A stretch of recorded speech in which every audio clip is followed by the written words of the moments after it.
Hello, hello, hello, hello. Am I too loud?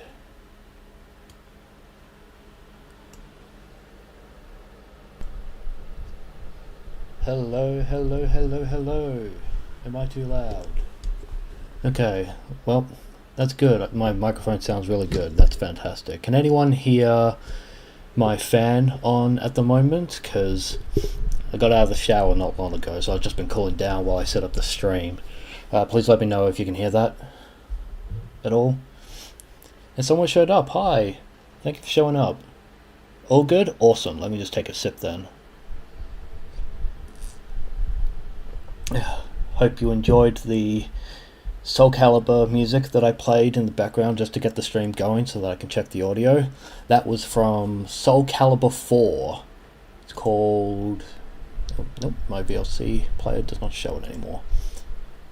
I think it's called The Uncovered History. I think that's what we have. Okay. Hi everyone who's watching this either live or watching it as a VOD.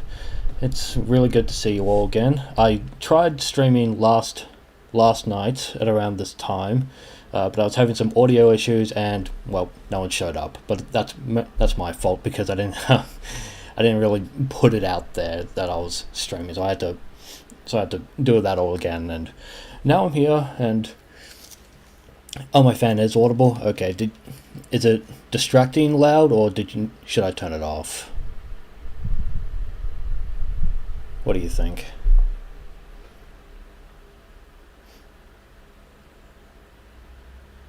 Should it be? Because there's a noise suppression filter for mics. There is. Yeah, I guess I should at least try to turn that on. I've not used OBS in quite a while, so a lot of these things are completely filters. I think there's noise suppression of that quality.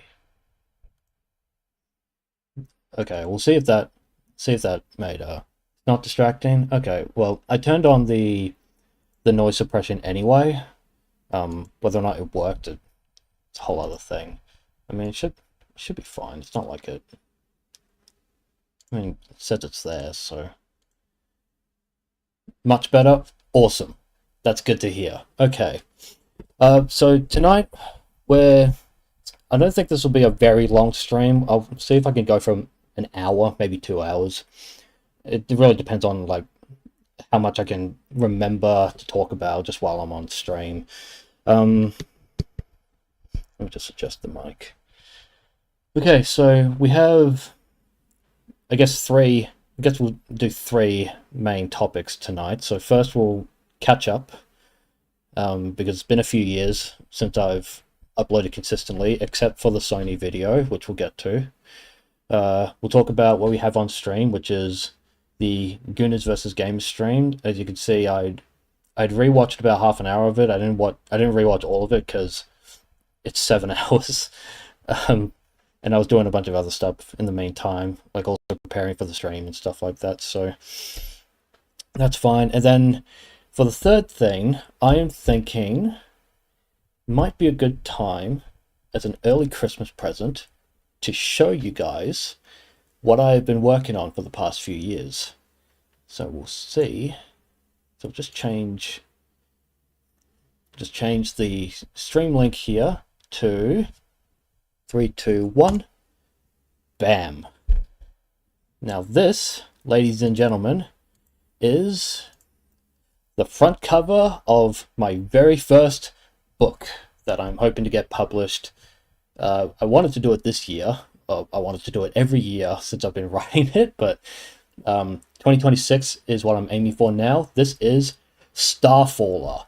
The first volume is called Empire of the Stars, which is written by me, and the front cover art, as you can see here, was designed by Eijiro Daishin, who's an artist that I commissioned for a couple of pieces.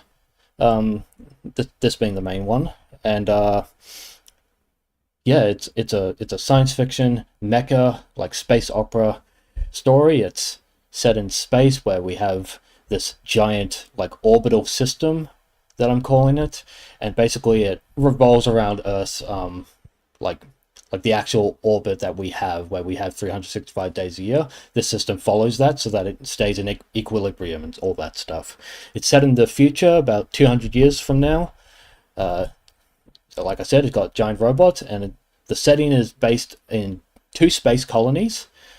One is an empire that gone has descended into authoritarianism and tyranny, and the other is a republic, kind of like America, Roman, like that kind of like style, that kind of like so the tyrannical versus the free colonies, and they're all controlled by a United Nations inspired organization based on Earth. They manage all the money and all that stuff. So the story takes place in 2239. The main character's name is Alex Cross, Alex James Cross. He's a pilot for a prototype Warbringer, which is called the Z6A00 Monarch, which is the white robot you see right here. So it has the blue eyes, it has the cool white body. This is something I worked with. So technically I have two artists for this. So Ajiro is the front cover designer, but I also had a different artist called Ryan Hill. He's a Filipino-based artist, and I got him to commission a few pieces that will be inserted into the book. So that will include a map. It'll include a portrait of the monarch itself that you can see for yourself. It also includes a portrait of Alex, who's the main character for the story, and the flag for the Zanmartian Empire, the colonial empire of Zanmar. Yes, that's right. It's got a really cool name, so everyone who lives in Zanmar is called a Zanmartian, and the opposing side, the freedom-loving side, they're called the Republic of Cerulia. So everyone who's born there is a Cerulean by birth. So we've got a whole bunch of stuff we could... Coin Seg CCM. I'm doing okay, man. I'm trucking along. Thank you for asking. So we'll just change. No, we'll leave the front cover on. That's fine. Master Meadows, best of luck on that. Oh, thank you. This is a project I've been working on since January 2021. So I've been wanting to put this book out for a while, but a bunch of stuff has happened in my life since then. Not great things either, but you do what you can with whatever means you have available to you. So, and my means is to write stories. I've always loved telling stories and writing stories and creating, like, exploring these ideas basically since I was a kid.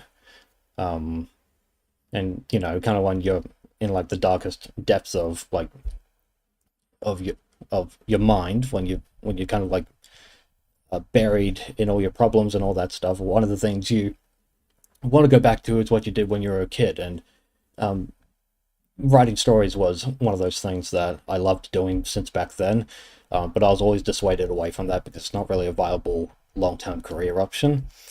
But I figured, well, I'm an adult now and not much is going on in my life anyway, so fuck it. So I'm writing a book. This is the first volume of a planned trilogy, maybe a fourth book, depends on what else I could come up with, but it's a planned trilogy, and the story follows Alex James Cross, who's the pilot of the Monarch. He fights for the Zanmartian Empire, and the head of the empire is named Solomon Zanmar. So he's the Emperor Solomon Zanmar. And basically, Alex is fighting in the Monarch, in what is known as the First Galactic War, which is between the Empire and the Republic, and they're fighting for domination over the other, basically. And so Alex fights in the Warbringer. He's considered one of the best pilots in the Empire, and along the way, early in the book, he encounters a mysterious girl who is standing here with white hair and blue eyes. And he has no idea what her business is all about, but all I can say for now, just while I'm teasing the book, is that she is related to the title in some way. So she is related to Starfaller. Okay, and I'm really excited for this book. I've spent years going back and forth on this book, trying to like get it right, because you've really got to get that first book right as best as possible. So I would get my mum to edit for me, because she used to be an English teacher, so she would go over that, and we would kind of discuss like, okay, well, this part's not very clear. What can we do to improve that? Or what's this about? What's that about? Like, and I'd work on that on my own, and then I would go to her, and then I've been trying to put all the feedback into the book uh, since she did it for me. So hopefully that'll be out next year. It will be published on Amazon, so you can have it in an ebook and print format with the print on demand feature. And in the future, when it is finally done, when it's finally ready, I'll be making videos advertising it and talking about it a bit more. So maybe in the future you'd like to pick up a copy. That would mean a lot to me. Okay, enough shilling. Let's get back to some other stuff that you might be interested in. So let me just close that. Okay, cool. Just seeing if it will change. Yeah, it changed over. Okay. So if any of you were there for the live stream, or if you watched it after the fact, I recently appeared on a podcast with a YouTuber from the fighting game community. His name is Mike Hollow. And Mike invited me on to talk about this Gooners versus Gamers issue. That's the title of the stream. And basically, I was on the quote pro-Gooner side, or in other words, like, hey, these female characters are sexual, so maybe we should keep doing that. But that's basically what my argument was for that. And that went on for about 7 hours. One of the guests had to drop out. Perfection, he dropped out. I don't know why. I hope he's doing okay. And basically, we had like this big back and forth going for quite a while about a few things, but the primary topic was supposed to be about Dead or Alive. Fortunately, it got derailed by the lolly debate, which, to be completely honest with you all, I didn't really want to get into that. Oh, you're at work. Okay. Okay, well, I hope work's going well for you, and I hope I'm not boring you to tears. But hey, thank you for tuning in anyway. It's good to see people actually showing up, which is awesome. But yeah, the conversation got derailed by the lolly debate, and that was kind of my mistake on my part. I didn't really want to get too argumentative about that point, because it wasn't really about convincing them on that topic. And I stated my opinions as best I could, and well, and there was a time when I raised my voice, but one of the other guests, Finn T, he's the German guy in this video. He tends to get like uppity. Must be his German upbringing, I guess. So it's kind of hard to get a word in edgewise. If he raises his voice, then you got to raise your voice, and so stuff like that happens. But it's fine. I don't have any issue with him personally, and it seemed like everyone at least listened to what I was saying, and even if they didn't agree with me on it, they at least understood where I was coming from with that. So that's all good. But the main point of the stream was to talk about Dead or Alive, mainly the conflict in the FGC, and I would extrapolate it to the gaming community and the anime community combined, but primarily it was about Dead or Alive, and how Dead or Alive is famous or infamous, if you're in the FGC, for its sexualized female characters, which is what I was arguing in favor of. Christmas music feels way more obnoxious this year. Good thing I've mapped out what I want to do for 2026 then. Hey man, yeah, Christmas music, I empathize with that.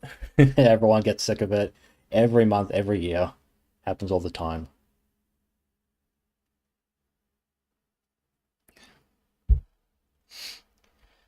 Now, I didn't prepare too much for this stream when I'm talking about it. Like, I don't have any timestamps or anything like that. I'm not even actually gonna play the video itself because I wouldn't know where the conversations ended up at any point.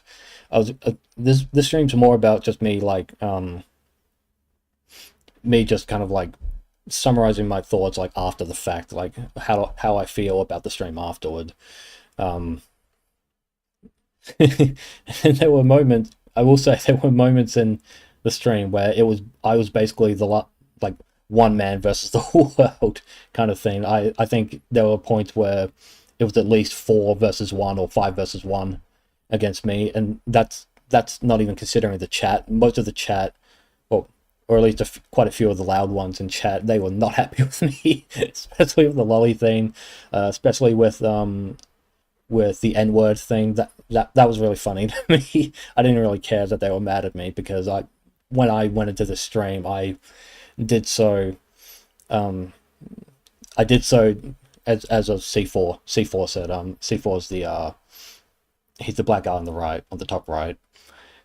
He said I stood on all 10 toes, and I think that's a really good way of summarizing it um because yeah, it's like I said in that stream itself, I didn't go in there expecting to change everyone's mind on every topic. My main agenda was to say this is my opinion. I stand, and here's why I stand by that opinion. And whether or not you disagree with me on one particular issue or another, I at least seem to have I think I achieved my goal. I stood my ground. They understood where I was coming from in good faith, and that's something really important to me. Like when you have arguments on social media, like Twitter especially, it is very difficult to find someone who will talk to you about any topic in good faith. Um, whether it's because they're cynical themselves or because they weren't interested in the conversation in the first place, that's a whole other thing. But it's very annoying, and it's why I try not to get into too many arguments on Twitter. Pardon me. I try not to do that because it's a waste of time with people who don't want to listen. But on the stream, at least, because I've been following Mike's channel for a while. I've been watching his streams, and I've been watching the debates and the arguments that he gets into. And he, at least, even though he has his own opinions, which are different from mine on certain topics, he at least listens to you and lets you say your piece.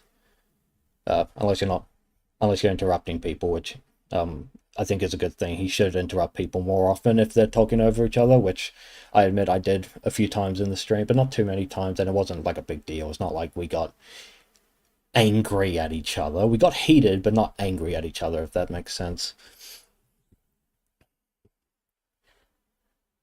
Jeremy Clarkson said it best regarding Twitter. What did he say? What did Jeremy Clarkson, the man, the myth, the legend, his absolute genius, said something on Twitter? What did he say?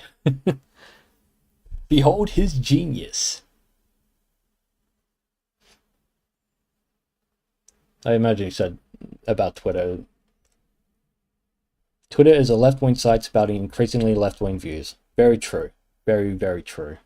Although I will say there has been, ever since Elon bought Twitter, there has definitely been like a resurgence of right-wing talking points on Twitter. Like I think immigration is probably the biggest one right now. That like stuff like that used to be suppressed to hell and back, really. And that's because it was owned by the left-wing apparatus. So that Elon has his issues, obviously, but if in terms of allowing the in terms of allowing alternative opinions to be aired on Twitter again, for the most part, he's done a good job with that. Like obviously there are like fringe issues that people could think of. You could probably think of some. I am probably thinking of the same ones you are. I won't mention them on stream because YouTube, over the last few years especially, has become very, very Orwellian in how it like moderates and monitors content on the platform. So I don't want to like flag anything if I can help it. So yeah, that's one of the few good things Elon has done to Twitter, in my opinion. and I will never call it X. I don't care what anyone says.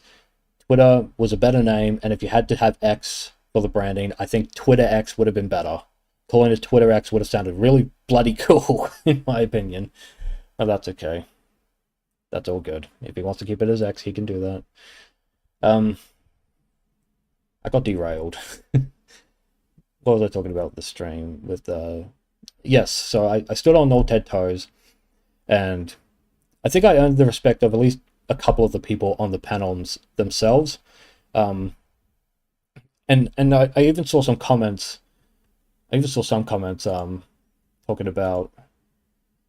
Talking about me. If we could probably go over at least some of the comments. Like, there are a couple of people who like, I don't know if this is anyone I know. Like, I don't recall seeing that name, but you know,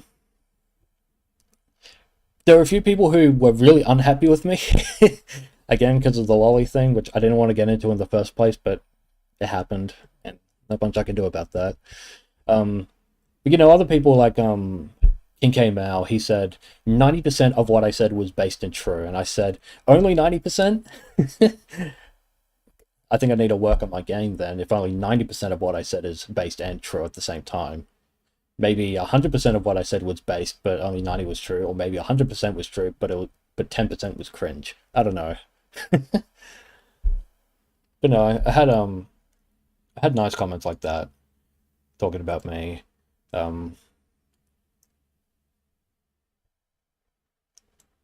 Who's this guy? Oh, this will be about the Uni Luna thing. Okay. Okay. I thought he was talking about me for a second. Like, what?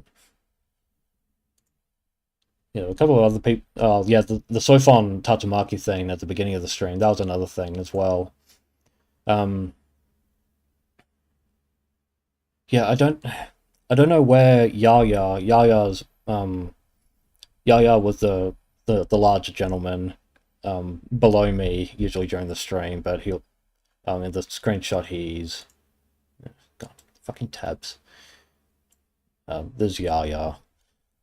But we talked briefly about Tatsumaki and Soifon and Made in Abyss and all that, and he said that Soifon and Tatsumaki were the same height, which within during the stream itself I kind of just accepted and moved on from that because it wasn't really what I wanted to talk about, and it was also very early in the morning. I was very tired, so that happened. But after the fact, I actually kind of went. I didn't look at their wiki pages necessarily, but I kind of looked at some stuff about Tatsumaki, and I saw someone posted a screen grab of one of the other characters from One Punch Man. He was one of the Shota boys, the genius one. I forget his name. I haven't read the manga in a little bit, but it said he was like he was really short. He was shorter than 4'11", and the screenshot I saw from the panel is with Tatsumaki and with that kid, and they look to be a very similar height. Now, that to me suggests that Tatsumaki is not actually 4'11". Maybe that's cope, maybe it's a wiki inaccuracy. All I can say about that after I take a sip. All I can say about that is the way characters are depicted in terms of their height, it varies depending on the composition of the shot, who drew the shot, etc., stuff like that. Soifon, from what I understand, was always depicted as at least, I want to say 5'4", 5'6", to be honest. I didn't think she was 4'11". What I picture in my head, because I saw the anime a long time ago, was that she wasn't 4'11". That just seems way too short for me. From what I remember of Soifon and what I remember seeing, like, she at least looks like a 5'6" character, maybe a bit shorter, like 5'4". Tatsumaki, I'd have to go back and check. I don't really want to do like centimeter by centimeter comparisons of anime shots to say this person is taller and therefore Tatsumaki not a lolly bullshit. I don't need to do that. it really depends on the skill of the artist on and how he or she like draws the character and whether or not they actually like measure the character accurately. Who knows? Um, but yeah, stuff like that.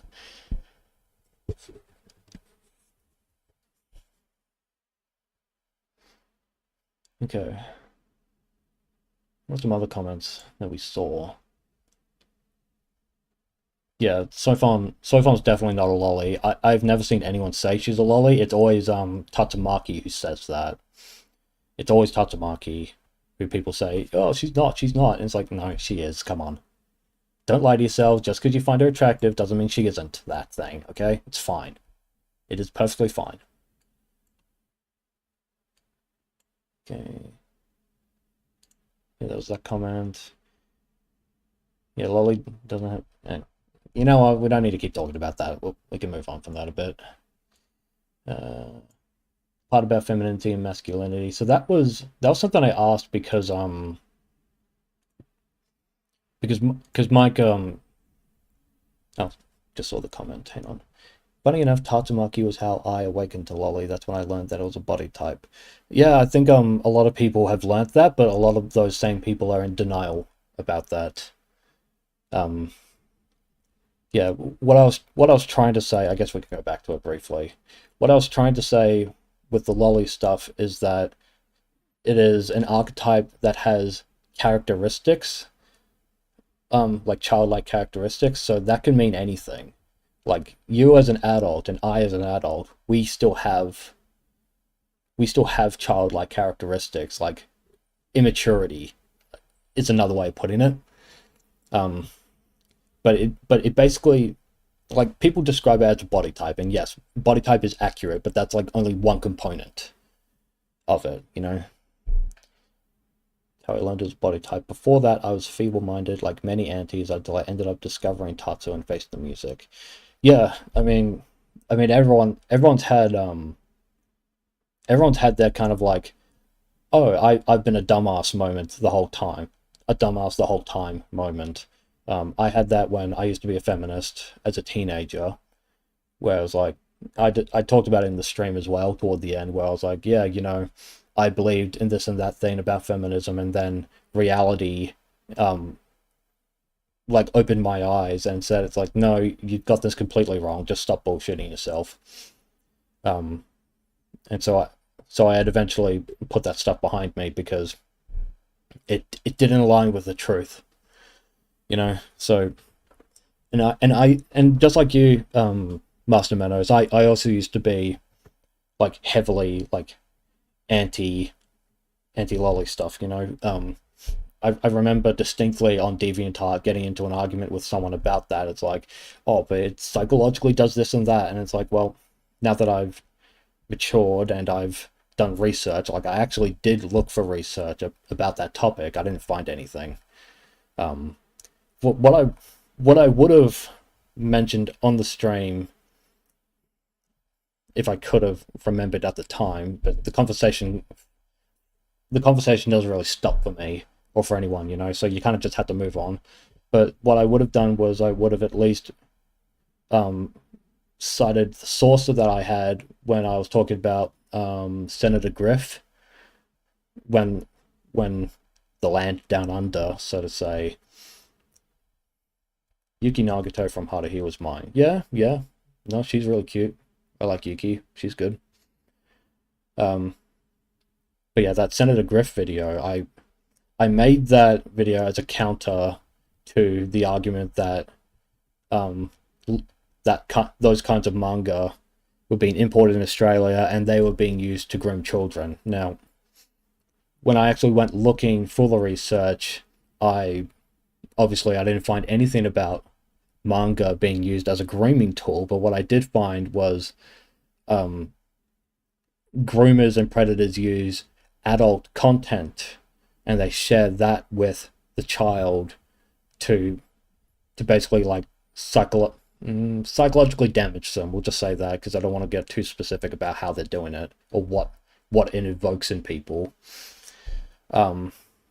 and that's part of the grooming process. And there are studies about that, but it doesn't mention anime. It doesn't mention manga. Like none of that is mentioned. And if even if you asked the experts, quote unquote, even if you ask the experts talking about that, they say they always use the weasel word stuff. It's always X may cause Y. It's never a direct statement, and that's because academics are very famous for never committing to something unless it's political. So when those quote unquote experts said like, oh, this manga, No Game No Life, it may contribute to sexual predation of children, but it doesn't because no one's cited an example of that ever happening. But they associate that stuff with adult content. And adult content is one of the tools that predators do use, but again, there's no correlation. You can't just bundle them together like that, obviously. You still like Mikuru, but even then, Yuki was very nice. Yeah, yeah. I think Yuki became my favorite after the Disappearance movie. Yeah, I think that's kind of when she was solidified as my favorite, just because like she's such a sweetheart and all that stuff. No, it's a really good movie. Have you guys seen, or have you been rewatching The Disappearance of Haruhi Suzumiya? 5 days ago was the 16th of December, and that is technically when the movie began. Like, it technically begins on the 16th of December, before Christmas. You guys watched any of that? Have you rewatched it? Do you watch it yearly? I watch it yearly. I watch it with my brother. We do it on Christmas Eve, just kind of like, because it aligns better with our like scheduling stuff like that. And yeah, we do that like every year, pretty much. Like almost, yeah, every year for about 5 years, I think. Something like 2021. I don't remember, but we rewatch it. It's a good film. We're trying to get our mum wants to watch that film, but she has to watch the first 2 seasons. Otherwise, nothing makes sense. If she's gonna watch it, she's really gonna have to hurry up. There's only like a couple of days left, but it's fine. It's all good. All right, we'll get back to the Why don't we get back to the comments? Oh yeah, yeah. Whatever, dude. Yeah, yeah, they just don't get it, and I try not to bother engage with people like that. Honestly, there was one guy who said. There's one guy who directly accused me of being interested in kids, which it was this guy. Yeah, so I had to fight back against at least that guy because that was a direct accusation from him. And well, first off, not a very nice thing to say, and secondly, it's untrue. Like, it's obviously completely untrue. So I had to push back against that. Whatever. He doesn't believe me, and frankly, I don't care if he doesn't believe me, because his opinion's irrelevant to me. But yeah. Anyway, we'll put that aside. We'll put the L word aside, and we'll get back to the DOA discussion. So, for Dead or Alive, I have been writing a script for a video. So, if you guys have been following my community posts on the channel, the original post I put out, kind of like after the Sony thing, was I said if you know about a famous RPG franchise, then that is the video topic. It's supposed to be Square Enix, right? Beg your pardon, I just burped. Okay. So the next planned video was supposed to be Square Enix, and I have been writing the script for that. I have a lot of sources, and I've been writing the script out. So it's not like I haven't been doing anything, so to say. But the DOA thing kind of got reignited in me, especially because Tomonobu Itagaki Tomonobu Itagaki. He passed away this year, and that was very sad. And I kind of felt inspired by his passing, which is really sad to say, but it's true. I felt like making the Dead or Alive video, especially the one I was supposed to make. Yeah, Evan Chat, rest in peace to a great man. He really was. Very confident man, very stalwart, I think is the word. Very much stood by his words, which I think everyone should do more often. But yeah, with his passing, and with the conversation in the fighting game community that I've been following, how like for years and years and years, it was always like, oh, DOA is a bad game because it has the boobies. I've got a couple more people in chat. Hello to everyone who just showed up. Don't know when you showed up, but hello all the same. Yeah, I felt like I had to do something. So what I ended up doing is so earlier this year I'd swapped out my PlayStation 4 for my PlayStation 3, just because, partly out of nostalgia and partly because my mum needed a Blu-ray player and a Netflix player, basically. So she's watching Netflix on my PS4, which is fine with me. I have no issue with that. And then when Itagaki passed, I'm like, you know what? Why don't I swap out the Xbox 360, which I got a few years ago. I haven't actually touched my 360 in a while, because I grew up with PlayStation the entire time. I don't think I never owned an Xbox, actually. No, I didn't think I don't have one. I don't have one. I never had one until a few years ago. So I have the 360, and I have a copy of Dead or Alive 4 and DOA Extreme 2. So I was like, okay, well, he passed, so how about... Oh, and I have Ninja Gaiden 2, but in the context of DOA, I don't need to play that for footage. So I popped it in and was like, okay, well, let's play DOA 4, you know? And boy, do I tell you, I've broken 2 separate controllers to play that fucking game, because it is hard as shit, and the controllers I have are not of the highest quality, I must say. So I have... Why is the bit rate so high? Why is it high? Oh, you want to bring it down to 2500?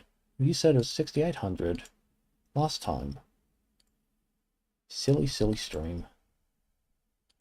Just one sec, guys. The stream wants me to lower some stuff. Decoder settings, that's correct. Oh, here we go. You know, just lowering the bit rate. Okay. Alright, so where was I? Oh yeah, so DOA 4. I have an original Xbox 360 wireless controller, so the one that comes with the console, but for whatever reason that one doesn't work anymore. That stopped working a while ago. So I had to buy a different controller, and then I didn't particularly like the feel of the controller, so I bought another controller a while ago to kind of play the game. So I got wired ones. One of them just does not work with the D-pad anymore. That D-pad presses up forever and ever and ever, and that's very annoying. So I had to swap out that one with this other one, and that one worked for a while, but now that D-pad doesn't feel as good anymore. It feels like I can't dash. So when I say that I've broken 2 controllers trying to get the game going and unlocking all the characters, believe me, 2 controllers is not fun for an old console like that, because who put out a new controller? Retro Fighters? I would like to get a Retro Fighters controller. I think that would be awesome. It's just I don't really have the money to spare right now with that, so so that would be something I have to look into in the future, I think. So we'll do that. But yeah, DOA 4, beforehand, I'd pretty much only played DOA 5, and that was on a very casual level, I want to say. DOA 4, holy fuck, that game is gorgeous. It holds up so well, but fuck is it hard. It's very difficult. The lowest difficulty you can get on DOA 4 is normal. There is nothing below normal, and boy, does it force you to learn how the hold system works. It really does. Um, yeah, if you play DOA 4, and you get a hand of the hold system, you're already like better than half the players who do play DOA because you have to learn like the highs, the mids, and the lows, and then you got to yeah, no, that's the whole thing. The game's fun. It's frustrating, especially that the Alpha 152 fight, which I fucking hated that fight so much. I still hate that fight. Um, but yeah, it's a really beautiful game. Like very technically rewarding game as well. Um, Unlocking all the costumes though is such a pain. Don't even know if I can get them all unlocked in time because you'd have to run through the arcade mode again and again, and most characters have like 20 costumes, and I at least got Tengu and Spartan 458. I got Master Chief, or quote unquote Master Chief. So I got all the characters, and that'll be for the DOA video when I actually have footage. One of the other things that really fucking surprised me, like for some reason, when we talk about the fan services in DOA, everyone only talks about DOA 5, mostly. DOA 6 comes up a little bit, but not as much as 5. 5 is like, oh, everything went to shit as soon as Itagaki left, and DOA 5 was nothing but the titties, and it's a shit game, and blah blah blah, and stuff like that. Bro, seriously, put in DOA 4 and play Christie's arcade ending, or her story mode ending. Holy crap, man. Like, that stuff, like, that game went places in terms of fan service, but everyone forgets about it. I've never seen anyone talk about DOA 4's fan service until I actually went out of my way to look, right? And holy fuck, man, that's crazy. Like, it is a crazy fucking game with that stuff. Like, some of the stuff in DOA 4, I've never seen in DOA 5. Never saw that, you know? Yeah, Chrissy had an arcade ending that was wild. Kasumi had another one where she was that mermaid. Hitomi walked around without a bra on, and that was amazing. No one talks about that. No one mentions it ever. It's so crazy to me. I'm sure if I go back and play like DOA 2, because I don't have the old games. Like, I don't have the first DOA. I don't have DOA 3 because that was on Xbox only, and I didn't have that, obviously. I have DOA 2 through, let's say, quote-unquote legitimate means. In other words, I got the ROM from somewhere, which I will not disclose for YouTube. Hi, YouTube. Don't ban me for talking about illegal activities like ROMs and downloading. But yeah, I got DOA 2, and I will make it a point to go through that game as well. Might use it for footage as well, because I need to see. I need to see more of DOA. I need, if I want to be an actual like proper fan, I need to play more than just 5, and I need to play. I mean, playing 4 is a good start because it's a much more technical game, and if you have an unmodded Xbox like I do, you can't go online anymore. So all you have is just the original experience.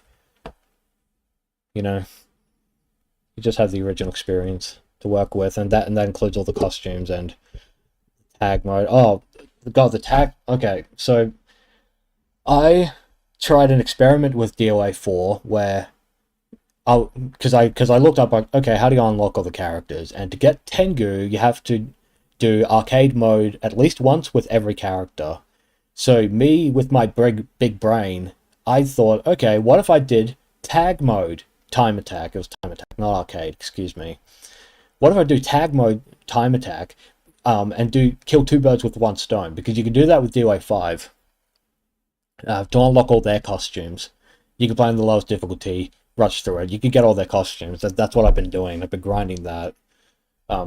Just kind of like every half hour, like half an hour a day, maybe. I don't, I don't like get hardcore into it. You don't really need to. So I thought, oh, well, if I could do that in DOA 5, surely I could do it in 4, right? Nope.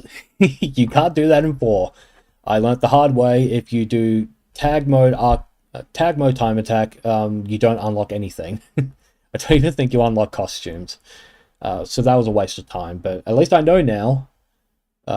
Nowhere on the internet does it say whether or not you can do that, and now I can confirm you cannot. You have to do it as a solo character, and you have to fight Alpha 152. And Alpha 152 is a fucking bitch, and I hate her, and I don't want to fight her again, but I have to if I want more costumes. But that's all good. That's all good. Everything good in chat? We still good?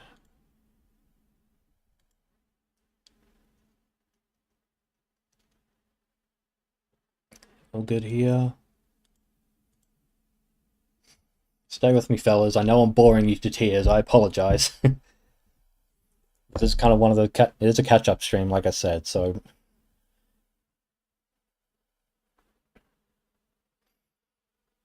But yeah, no, DO4 is fun. 4th game's really fun. I'll play 2, I'll play more 5. Yeah, all good? Awesome, awesome, awesome. So yeah, that was something... I'm glad I brought it up in the stream as well. Just scroll back up. Who cares about the comments? I don't. I reply to the people who say extremely stupid shit, and I basically leave it at that. It really doesn't matter what they think about me. Stand on 10 toes, as I was told. And okay, scroll back up there. Okay. Yeah, no, I'm really glad I at least got to talk about DOA on that stream. I actually think that was the best part of the stream, just overall, because one, that was what I intended to go in there for, and two, I was able to flex my knowledge. Oh, can I just say on the DOA thing, the same people giving the series utter nonsense don't then turn around to join the funeral.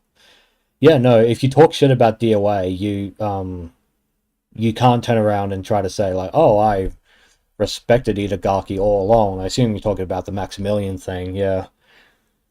Oh yeah, no, that whole kerfuffle, that was, yeah, I saw people who were complaining about the gatekeeping from the DOA community, and I didn't really get into it on certain points about that. Like, we talked about that, but I wasn't able to say everything that I thought I wanted to say at the time, which is fine. It was a live conversation, and the conversation always moves, so it always moved. But basically, yeah, I thought the gatekeeping from the DOA community from Maximilian was justified, and the main reason is because the DOA community has been shat on for years and years and years, never taken seriously by the FGC. But as soon as the man who created the games, as soon as he died, suddenly the narrative shifted. It's like, oh, I always respected him. And it's like, well, did you? You call people who play his game a bunch of sex pests. That doesn't sound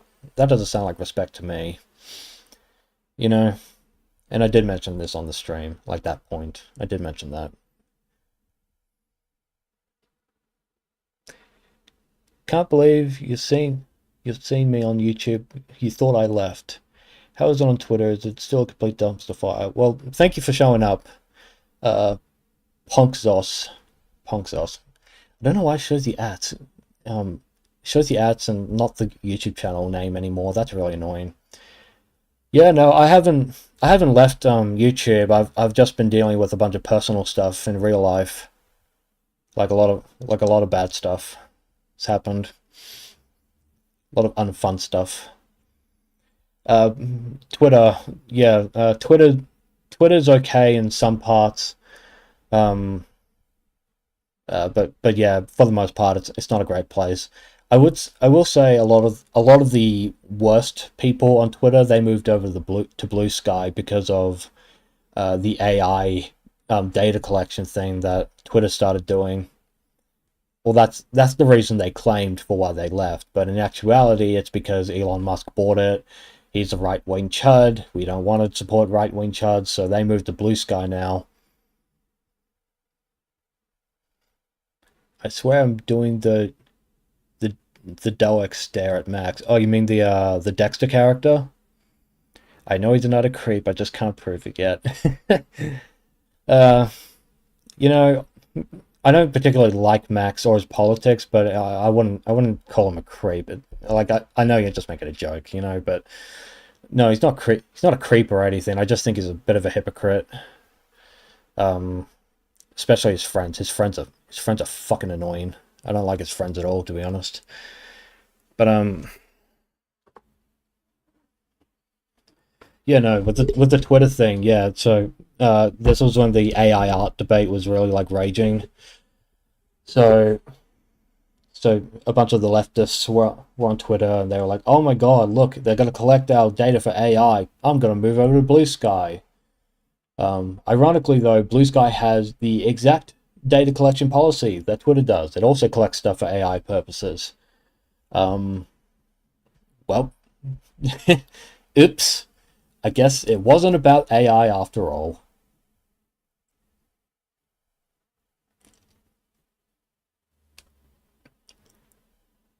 Funny thing about Blue Sky, because that platform openly uses data to sell to AI companies. Yep, that's what I just said. You're right. Sucks to hear, homie. Keep it strong and don't give up. Thanks, mate. That means a lot. Thank you. That's really nice of you. Very nice of you. Yeah.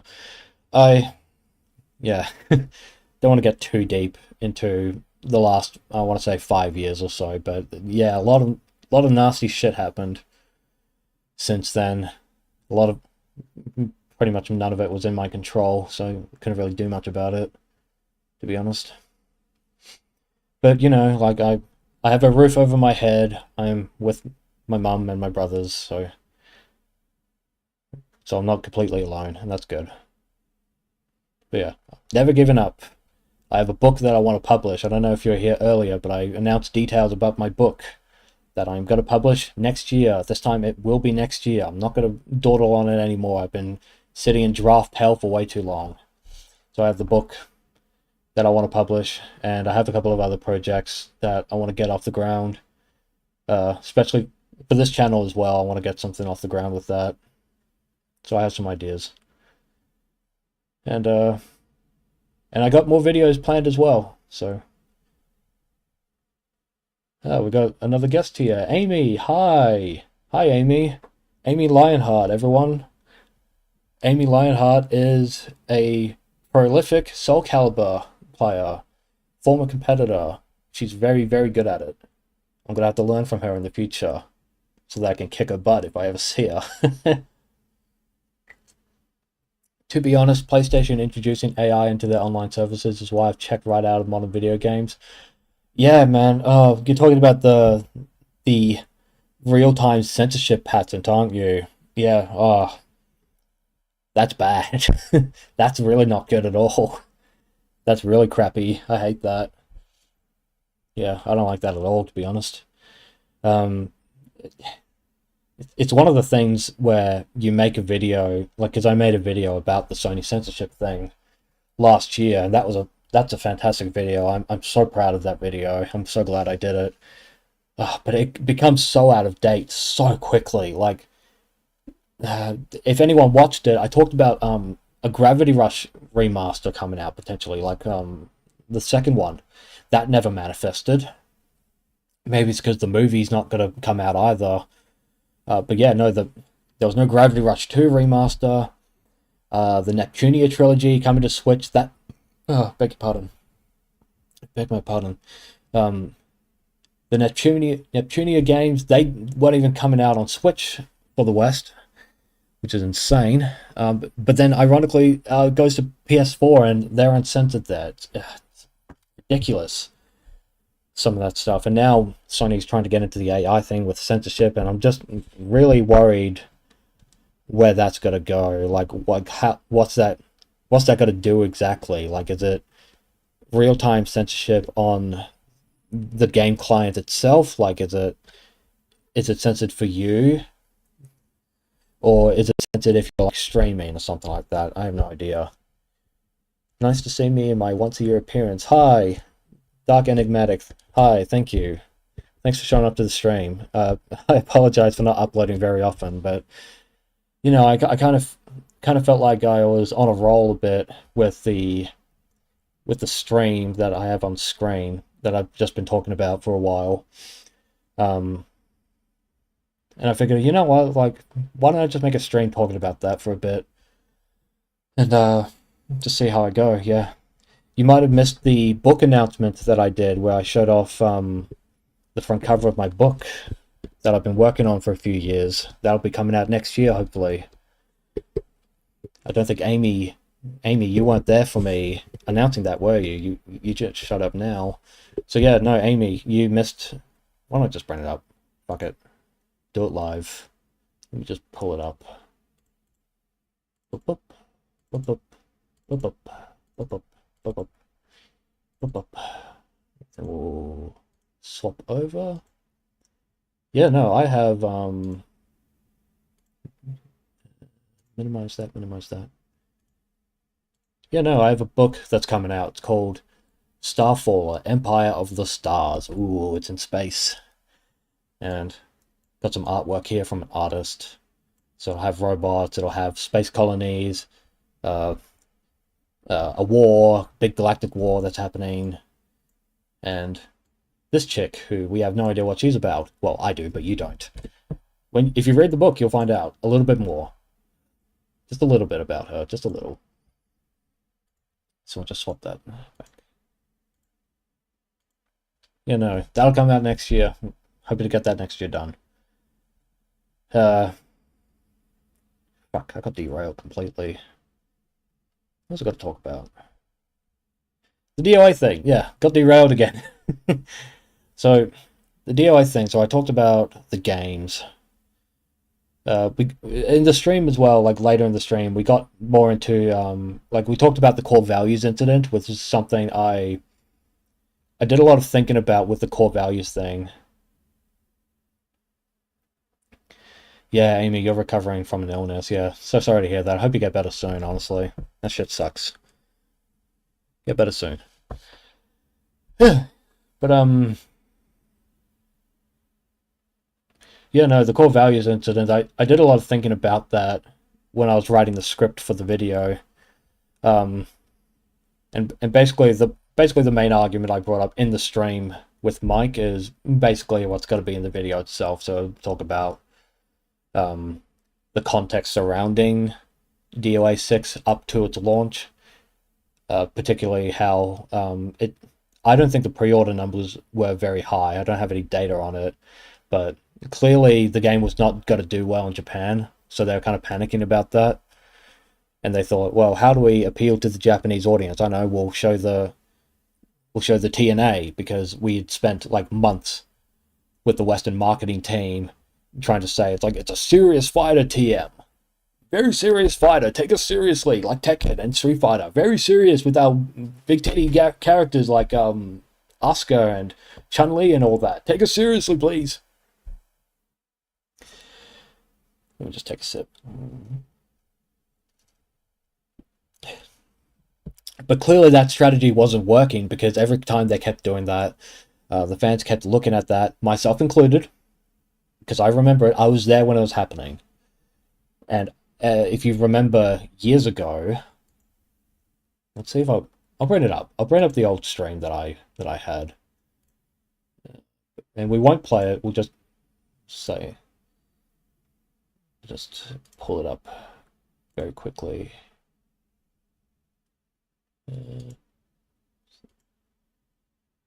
Okay. Hang on. Wrong window. Let me go back to the window. This is the one. There we go.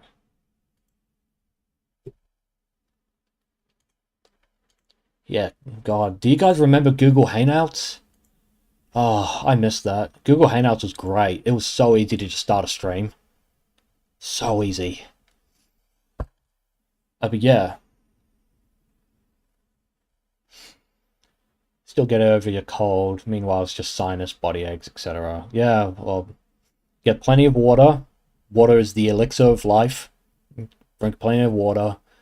Uh, get sleep as much as you can. And just do relaxing things. Just do things that make you relax. Yeah, you'll feel better soon. It sucks, it really sucks that you got sick because it's almost Christmas time. I remember when I got sick, uh, long before Christmas, but my sickness went into Christmas and it was fucking horrible the whole way through.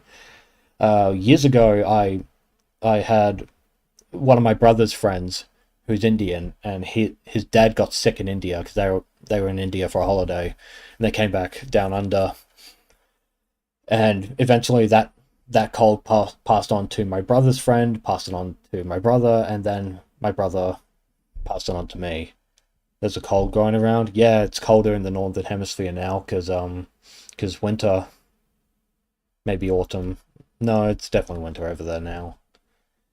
Um, yeah, no, that sucks. But yeah, the sickness I had, the Indian sickness, so to say, that lasted over like 2 months. Oh, it was brutal. I remember getting sick in like November, and it went all the way through December, including Christmas, including my birthday, which is actually after Christmas. Oh, that was fucking horrible. That was the sickest I'd ever been. I remember this year, I think this year I got COVID. That cold was worse than COVID for me. And COVID sucked. It sucked getting it. Um, but I didn't need a fucking vaccine for that. Fuck that. I didn't need it. I was fine. Uh, but that other cold I had, oh, fuck that. Do not want to go through that again. That was horrible. Dreadful. Let me just close that. That. Yeah, but I remember going through. I remember going through the this stream. Yeah. Oh, that's so nice of YouTube. You actually separated it as well.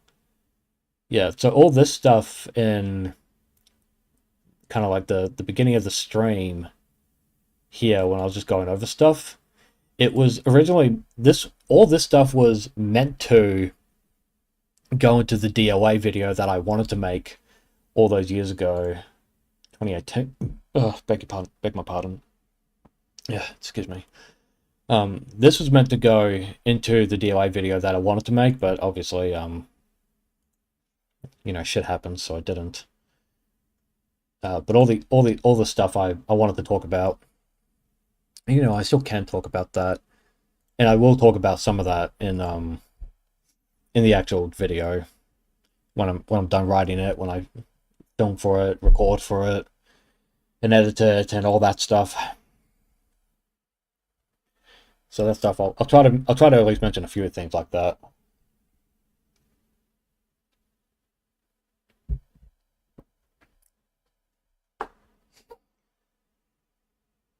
Uh, yeah, no. The DOA thing, the conversation around DOA was the best part of the stream, in my opinion. Just because it was like, yeah, I'm in my fucking element. I know my shit. I know what I'm talking about. Like, even though I'm not like a hardcore DOA player, even though I can't tell you the optimal tag combos to do in DOA. I can't tell you the frame data. I can't tell you any of that because I'm not familiar with that stuff on a fundamental level.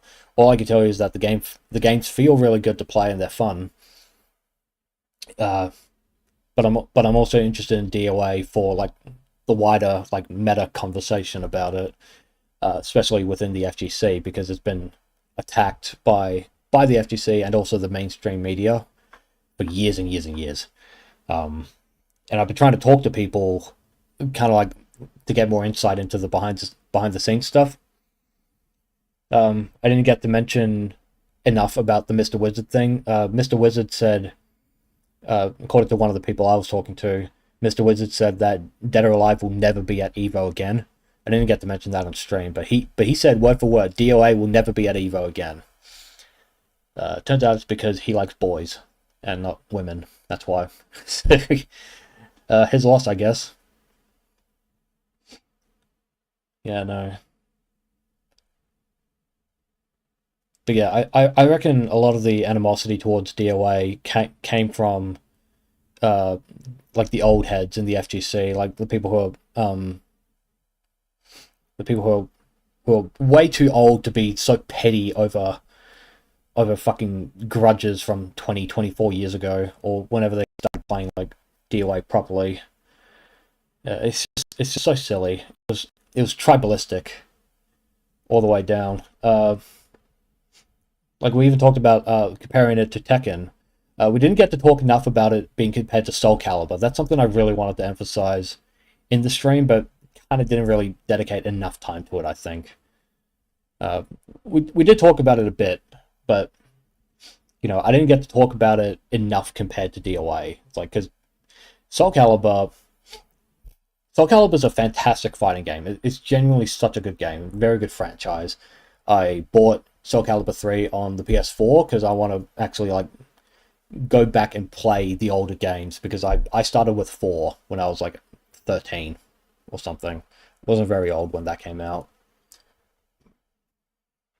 And I want to go through the old games again, get more familiar with the lore and the characters and stuff like that because I want to be like a proper fan of Soul Calibur, not just a casual fan. But one thing the FGC always ignores is the Gooner bait, or the fan service as I've been calling it for a long time, but everyone now calls it Gooner bait. Like, no, Soul Calibur had some really like sexual stuff in it, and like yeah, obviously DOA is the queen of fan service in the FGC, but Soul Calibur's a fucking good second place, I'd say, in terms of like the mainstream fighting games. Like you talk about Strip Fighter, but that's more of an adult game, not really something you'd play on a stream, Um, in terms of like skirting the edge, for fan service, DOA first place, no question. Soul Calibur's second, I say. I say second place Soul Calibur. Street Fighter maybe third place, maybe. Especially, yeah, I'd say, yeah. Street Fighter 5 had a lot, so I'd say Street Fighter, Street Fighter as a whole, I'd say it's probably third place. Um, because with Soul Calibur, the fan servicey stuff like the character creator, Ivy, Taki, all that stuff, that's been embedded since the beginning. Where you could kind of argue Street Fighter didn't have as much of that to begin with, like Street Fighter 2. Street Fighter 2, you had Chun-Li, who I'd say, yeah, she had her like sexualized elements, but it wasn't like explicit like Cammy was, for example. So Cammy came in 2, and that. So you could say the fan service started with that, obviously. Then you have Street Fighter Alpha with their characters. And then Street Fighter 4 is when the DLC costumes started, and you got some of those. And some of those costumes made it to 5, and 5 exploded. So yeah, third place Street Fighter. Fourth place. Oh, I don't know, guys. Is it Tekken or King of Fighters? What do you guys think? Played the hell out of 2, Soul Calibur 2. Main Taki, haven't played in a while. Yeah, no, my Taki, one of my brothers played Taki a lot when we were playing like 4, 5. We played the hell out of 4 a lot back then. Or at least they did. I didn't really play video games all that much when I was younger. Yeah, that's something I struggle with even now, to play more games. Yeah, no, my brother played Taki to hell and back. And dude, those nipples poking out in that red suit. Oh boy, that was legendary. That is iconic, iconic nipple bumps.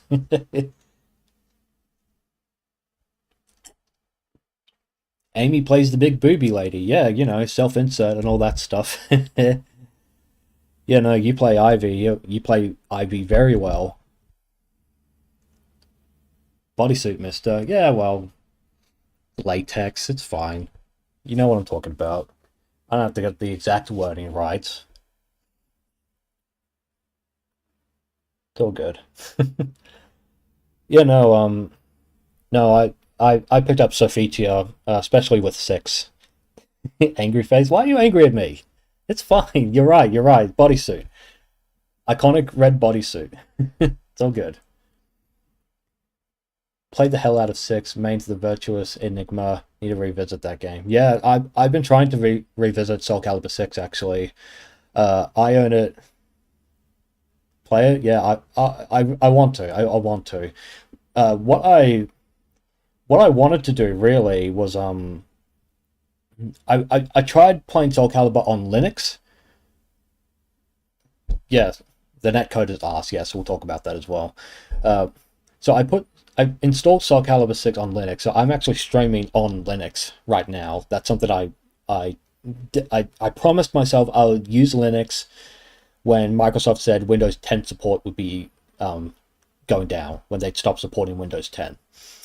Um, and you know, Windows 10 started off not great, but it was better than 8 in my opinion, and I upgraded immediately back then. And since then, as long as you deep load it, when you deep load Windows 10, it's fucking great. It's really, really good. Um, and like, you know, like you teach yourself how to use Windows 10 and you get used to it, and the high rate of compatibility as well, you know, so yeah, no, I really like Windows 10. I still have Windows 10. I'm not moving to 11 ever. Fuck 11. Um, so yeah, I tried. So with Linux, I tried installing Soul Calibur 6 on Linux, and I have it on my Steam Deck as well. So it runs perfectly on the Steam Deck. But for some reason, when I pop it in Linux, the frame rate, I can't get it to stay at 60. Like it feels like the game's moving faster than it should. Now, I know Soul Calibur has like the 8-way run system, so it already moves faster than most 3D fighting games, but recently, for some reason, it feels like I'm losing control of the character. Like it's so much faster than it should be. It's like faster than 60 frames. So I don't know what happened with that. So I uninstalled it on Linux. It's back. It's installed on Windows 10 again. So I have mod support back for that. And you know, I really want to play 6. I need to play 6. The netcode is arse. Yeah, that's one of the problems. I played some of DOA 5 and 6 when the coffee bar I visited was around. Oh, okay, that's cool. I don't know, a coffee bar with DOA in it. That's really cool. I would have visited that if I knew about it. Genuine shame the netcode for Soul Calibur 6 wasn't fixed. Yeah, many other fighting games were there then. In the coffee bar, yeah, no, that sounds awesome. That sounds really cool. I'd hang out. I'd go out. I'd go out more than I do now, which is not at all. But if I had a local bar, like a local place to go and play like Soul Calibur or Street Fighter 6, I've gotten into a lot lately as well. I would definitely hang out there more. Yeah. You switched to Linux this summer, and so far every game you've played has been fine. Yes, so I swapped to Linux Mint. Linux Mint, from what everyone has described on the internet, is kind of like a proto Windows 7, Windows 10 kind of operating system. So I went for familiarity first. Um, and you know, I had some teething problems with Linux. I'm not gonna lie. So there were some things about it that I had to like kind of learn as I went, and wasn't always smooth sailing. But I've got I've got like the bare basics down, so it at least works. Uh, Kind of wishing I didn't go with Mint though, to be honest, because not every game runs perfectly on it. If I swapped to Bazite, that probably would have fixed all my issues. But Bazite, from what I understand, it's not quite as customizable, so it's a more closed operating system. So I was like, I don't know if I really want that. So I went with Mint, and Mint's good. It's just not great, you know. So I can't play Street Fighter 6 on Mint, for example. The frame rate, I've had so many issues with the frame rate in 6. I can't keep it consistent. Um, the fighting games I do have installed on my Linux OS, they they are not as powerful as on Windows 10. Windows 10, I could push my graphics up to a lot higher, but Mint I can't. And maybe that's because of my GPU, because I have NVIDIA. So that's my theory. My theory is it probably is my GPU doing that. Um, so hopefully I can change that in the future, maybe. But yeah, no, the netcode for Soul Calibur 6, it's such a shame that um, Soul Calibur died because of the COVID restrictions and all that. It's such a shame because it is a really good game. It really is. But as a result, it's like as a result of the restrictions, it's like, oh, you had to play online. Mint's a good starter for Linux. I personally use Pop OS. I haven't heard of Pop OS actually. Okay. Yeah, no, Mint is good if you just kind of want to like say, all right, I've never used Linux. How does it work? And so far, from that perspective, I've learned to be comfortable with Linux now. I at least understand. I see what it's cooking, as the Zoomies like to say. I see what it's cooking. But you know, the net code for Soul Calibur 6, it's worse because I don't live in a country that's close to a lot of people. Because I live on the other side of the world and everyone lives elsewhere. And I've tried playing matches and other fighting games with my friends from across the world. And fortunately, the connection is not very good if you don't have a wired connection, which I don't. So I had to stay wireless, at least in my current living situation, which sucks, but not much you can do about that.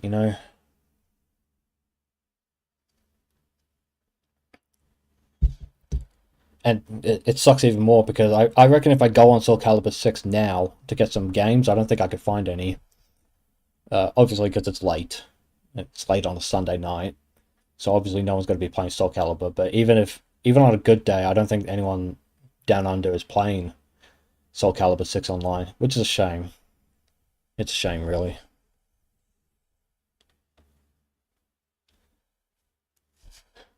Hmm.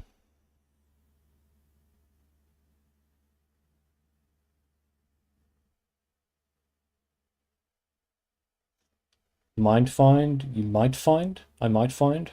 Weekend wise? Yeah, maybe. Maybe. I should dedicate a day where I try it. I should try Soul Calibur 6 online.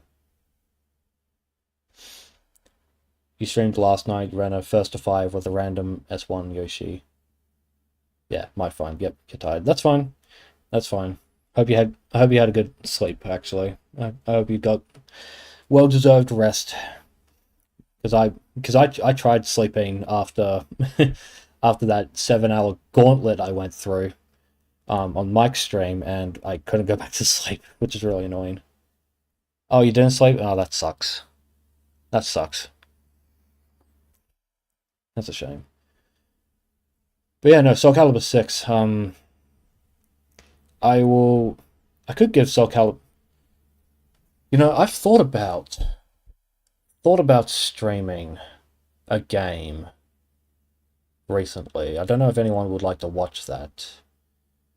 Like I've thought about streaming. Like I thought of streaming like DOA 5, for example, just to kind of unlock all the costumes and stuff. We just go through that. Could probably chat. Could try Soul Calibur maybe. Got a few customizations from Soul Calibur that I'm pretty happy with. Although if you're playing ranked, I actually turn off costumes for ranked because if you're going ranked, you're there to learn and to win. So you don't want crazy customizations. You don't want that for like lobbies, like casual lobbies. I mean, yeah, like it. Even if like maybe one person shows up for a Soul Calibur ghetto stream, that'd be pretty cool. I would do it on Windows 10 though. I would do it on Windows 10 because Linux for some reason doesn't agree with it right now. It did before, but like maybe it's like Proton compatibility issues. It ran perfectly when I first installed it on Linux, but then it stopped working properly. So who knows? But that could be fun. I haven't played a lot. I remember when Soul Calibur 6 came out, and Aris from Avoiding the Puddle, he was doing like training videos, like explaining like going through the move list of all the characters, and I feverishly devoured those videos, like because I really did think I was gonna like dedicate myself to learning the game properly. I didn't end up doing that, sadly, but no, I still remember watching it and being like, oh yeah, this is a really good move. I remember writing a list of all the moves for like Sophia and 2B and like which ones are really good, and oh, beg my pardon, burping a lot. Ah, excuse me. And yeah, I thought about doing that, and I was planning on doing that, but then at the time I was studying at uni, so that was another issue I was kind of dealing with that. But yeah, no, Soul Calibur, really cool franchise. I've always liked Soul Calibur. Uh, yeah, the problem is like even if you live with brothers, like not everyone's got to play the fighting game, and then you got to like deal with all the drama of like why are you beating me? This is bullshit. Blah blah blah, like all that stuff. So um, like I've always had we're brothers. Like obviously you compete with each other, especially in fighting games. It's just one of those things like you do it and then you kind of realize like, oh, I'm not having fun anymore when I do it like this. So then you just let it fall to the wayside. But yeah, no, it's fine. It's fine. I can play the game. I can learn the game. Maybe a stream where I go through Sophia's move list and like, or maybe 2B's move list. I could do both. It's fine. And I just refamiliarize myself with the game. That could be fun, honestly. Would not mind playing games on stream, or if people wanted to show up. It would help me get. It would help me learn OBS properly again as well. I used to haven't used OBS for a stream since I talked with Louis Laveau. I don't know if you guys remember that stream, but that was a long time ago. And I miss that guy. I really do. Pastor Louis. Pastor Louis, if you're still out there, man, I really want you back on YouTube. You are sorely missed, man. You were one of my favorite YouTubers. One of my favorites. Absolutely my favorite. One of my favorites. Always put out really good stuff.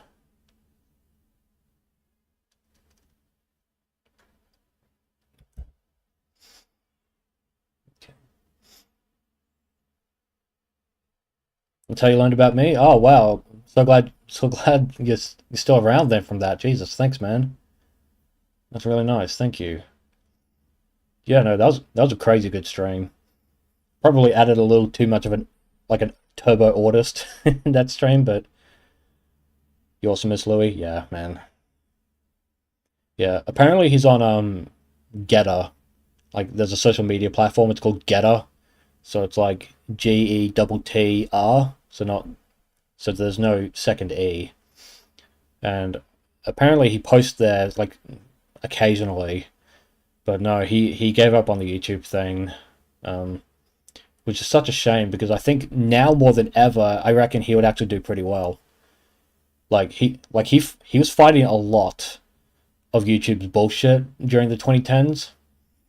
Like he's really fighting it, and he's still getting quite a following from it. I remember. I reckon if he came back now, um, I reckon he would do just as well today, if not better, than he did back then. Honestly, God, I wish he came back. No, he was really good.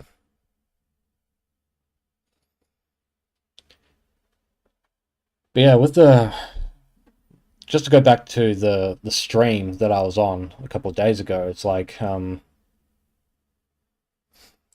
yeah, with the DOA thing, like I was really happy that like it didn't seem like they particularly disagreed with much of what I was saying about it, or at least if they didn't agree. I don't remember them objecting too harshly about what I was saying. It's probably because they weren't as familiar with the DOA stuff as much as I was, which is fine. That's kind of the point of why I showed up there. It was to illuminate the issue, and no, I was really happy with that discussion. Got rough in the middle. The middle part was rough, but I liked it. I was pretty happy with it. I thought it was it was a productive conversation in the sense that they everyone got their opinions in, and it didn't feel like we were like disrespecting each other or like having a like an irreconcilable disagreement. Like maybe with the N-word stuff, maybe definitely with the lolly stuff, but the N-word stuff, a bit dicey there. But you know, I mean, I thought like Yaya clearly didn't agree with anything I said about that. Obviously, like he made that very clear, and that's fine. He doesn't have to. You know, I was surprised I got. I was surprised C4 respected me after that stream. I was pretty surprised by that, but I guess. But I guess when I think about it, what he values when he talks to other people is that they're consistent with their principles, and I think that's why he said stuff like, you know, shout outs to KB, shout outs to me, because I was consistent, like or at least I tried to be consistent during the stream, and I never wavered in my honest opinions on things, and I think that helped me, like like not clearly in the stream chat. A lot of them were not happy with me, but you know what? I don't give a flying fuck if they did not like me. That is fine with me. I wasn't even reading chat like 95% of the stream because my conversation was with the guys on the stream, not with them. Stream chat is shades. Stream shades chat. Stream chat is AIDS anyway. Yep, they are. You know, and there, apparently there were people in the chat that did agree with me. At least the comment section said people agreed with me. So you know, it's not like it was a complete me versus the world situation, which is great, honestly, because if that was the case, that it wasn't just me versus everyone else, it means that my point resonated with other people, and for me that's fantastic. That's like an ideal situation for me. It's like even if I didn't convince everyone, maybe I convinced some people to see where I was coming from, and I mean, hey, that's fantastic in my opinion.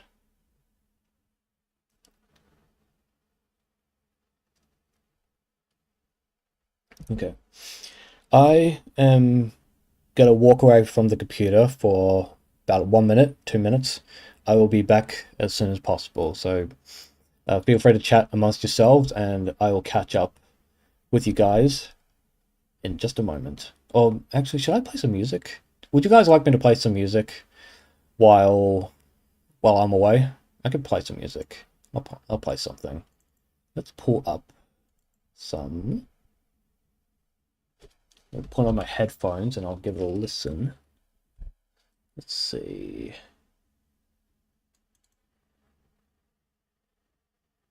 Nope, I did not want to do it like that. Hang on.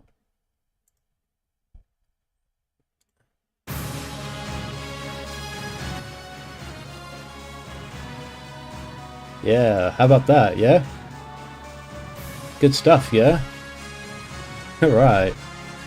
Alright.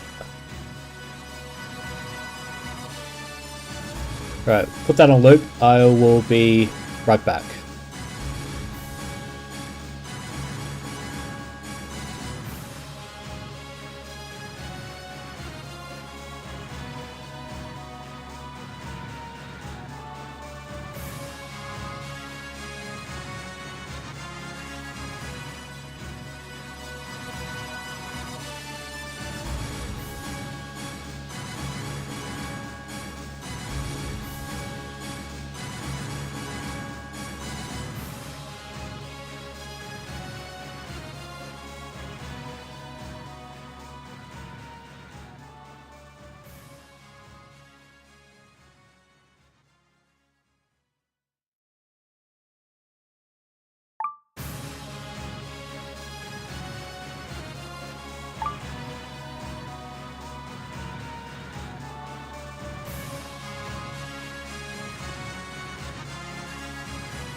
I am back. Just stop that for a tick. I'm back. Hope you guys didn't miss me too much.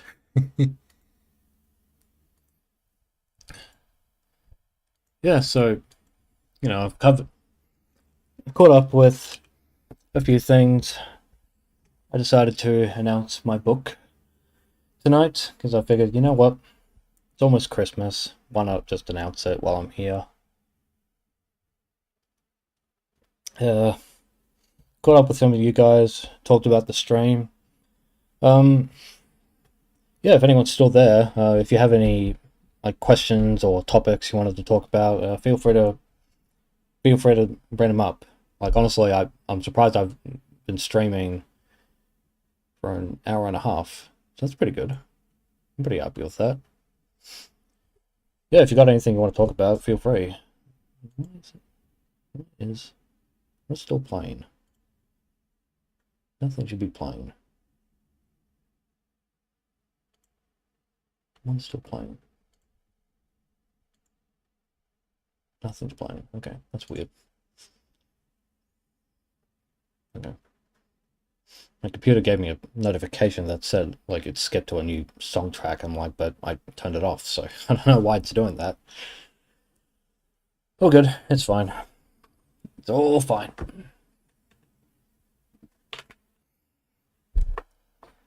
Yeah, you guys ready for Christmas?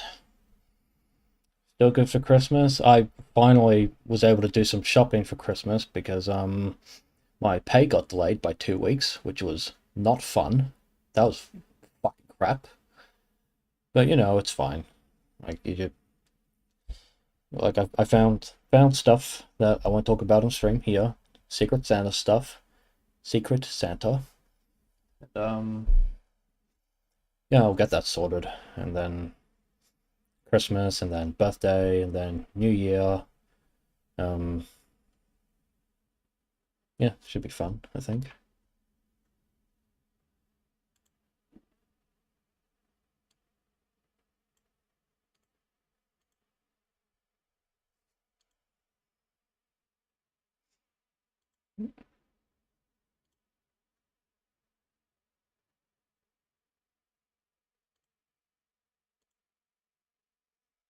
Ba-ba-da-ba-dum, ba-ba-ba-ba-bum.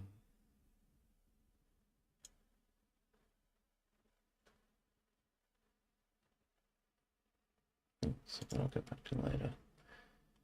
Okay.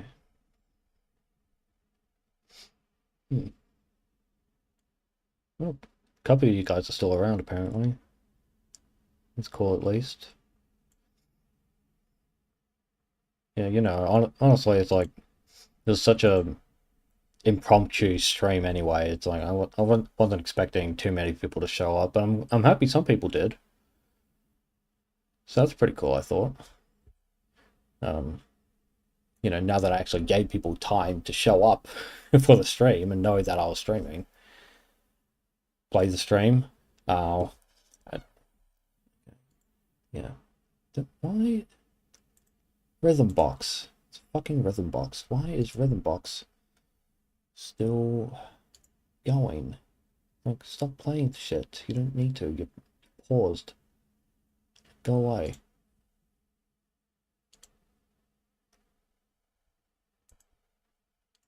Okay. Chatting between lifts? Oh, like gym lifts. That's cool. That's really cool. Yeah, I probably should get into the gym. Yeah. Got some plans for next year, so we'll have to see how that goes. And then once that's sorted out, I'll probably hit the gym. Yeah, yeah. Oh, man, that's something that changed, especially within the last couple of years. 5 years ago, I was 20 kilos lighter, but packed on 20 kilos, and it's like, well, shit.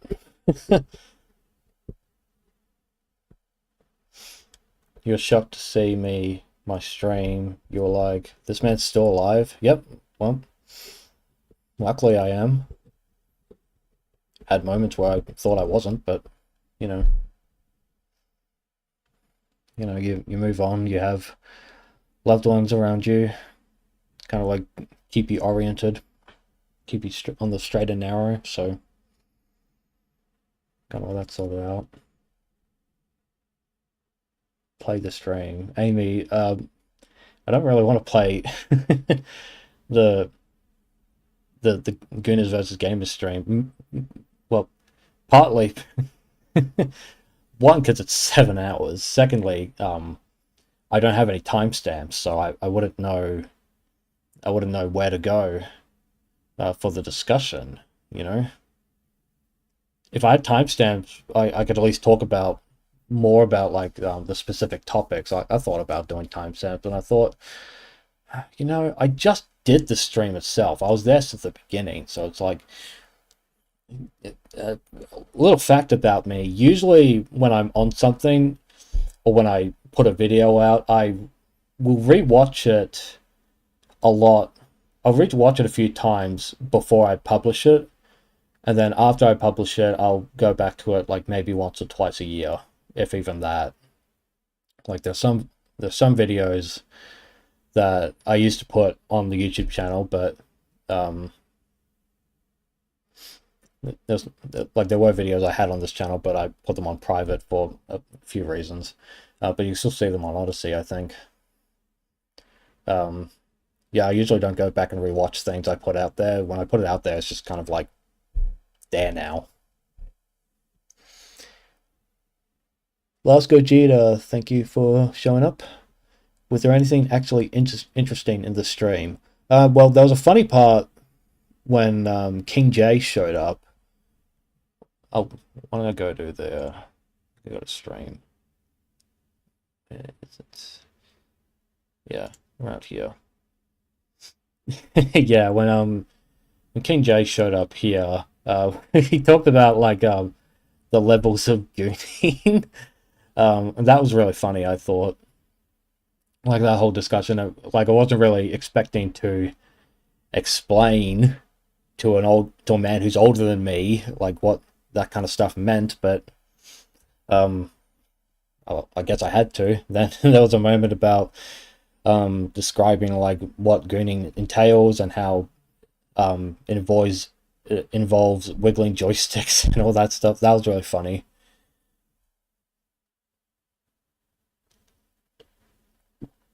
But yeah, there were laugh out loud moments like that in the stream. But for me, the most interesting part of the stream is I'd say the last third of the stream. So I'd say about 4 hours in, maybe something like that. You like Mike Hollow and a few other blokes, but don't expect much here, especially when across 7 hours. Maybe the King J bit's funny. Yeah, it was really funny. The King J stuff was funny, and I will say one thing I was really impressed by with Jay on the stream, like especially the controversial stuff, the big L word that we got derailed by. To his credit, he was very much like an inquisitive man with that whole thing. Like he wasn't doing the usual Twitter thing of like, you're a P word, you're this and that and blah blah blah. He asked me like questions, and we had like an actual proper discussion about that stuff, so that was at least fun. And the DOI stuff as well. The DOI stuff I think is my favorite part of the stream. If I do go back and finish the stream after the fact, I think the DOI part will be my favorite afterward. So I was in this one? Yeah, I am. I'm right here. This is me. Striver's only water fountain, Mr. Ethnic Weeb, KB. That's me. Yeah, I was in the stream. And that's why I'm talking about it today. So, oops. Pull that back up. Swap over. He didn't just read. That's good. Yeah, no. It got dicey when I brought up the Uni Luna situation with Melty Blood and stuff like that. Okay. I'll take responsibility for that derailing the stream. I wasn't expecting it to go quite so far because they actually pulled up his Twitter account, not on the stream itself, but they like looked at it and they were like, like obviously they were disgusted by it, which is fine. I don't expect them to be tolerant of everything. That they're not obligated to like everything. That's fine.